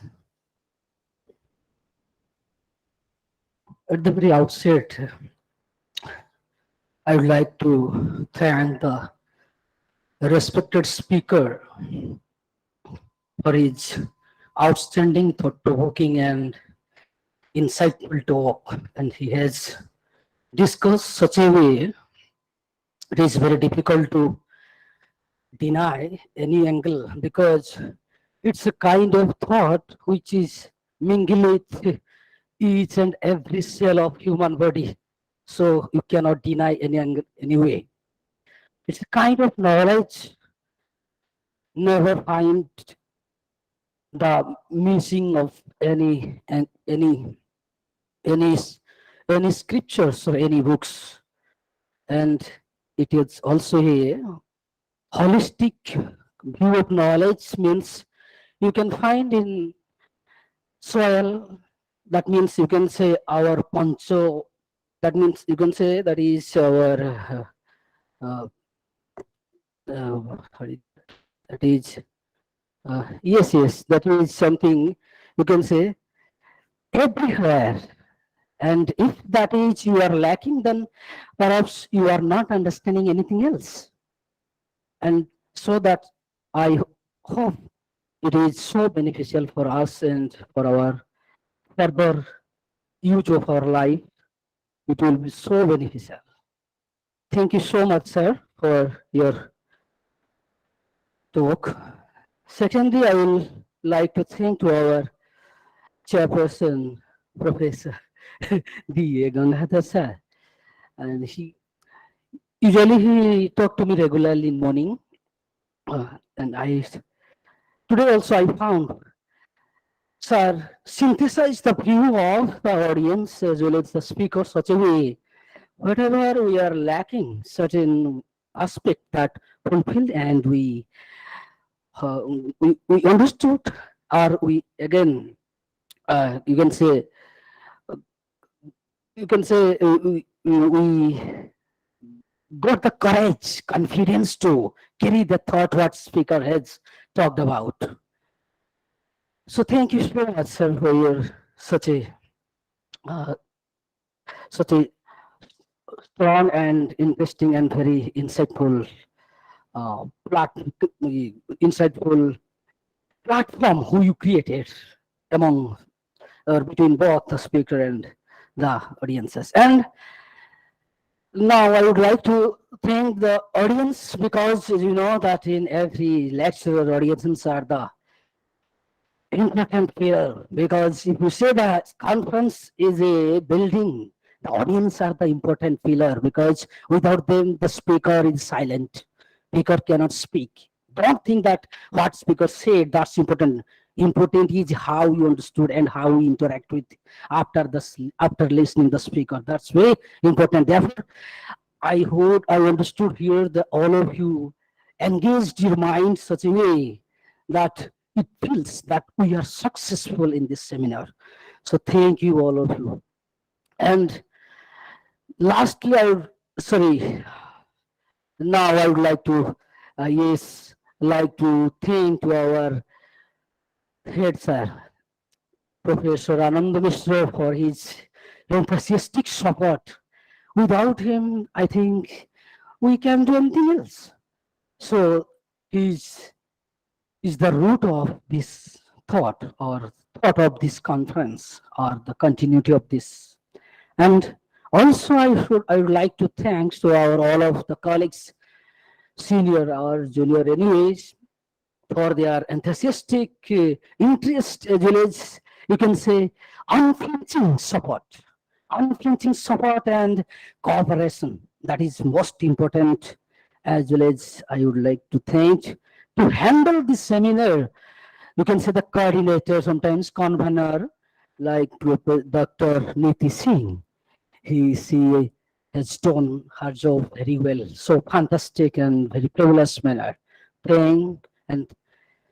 Thank you. And also I would like to thank the offline participants. Of course, I had said, but again I should say something about them. Basically, from Orissa, Professor Ganesh Prasad Das, we have been noticing he has been that means participating regularly and engaging his big mind such a way we are learning something else from him, and we can use or imply in our life for our further progress. And also the participants from outsider, they are also fulfilling the seminar such a way we are feeling our seminar is so successful. So thank you one and all. Thanks to you too as well, sir. And now, with the permission of the chair, I'm announcing the end of the session here. Thank you so much, everyone. Thank you. Thank you.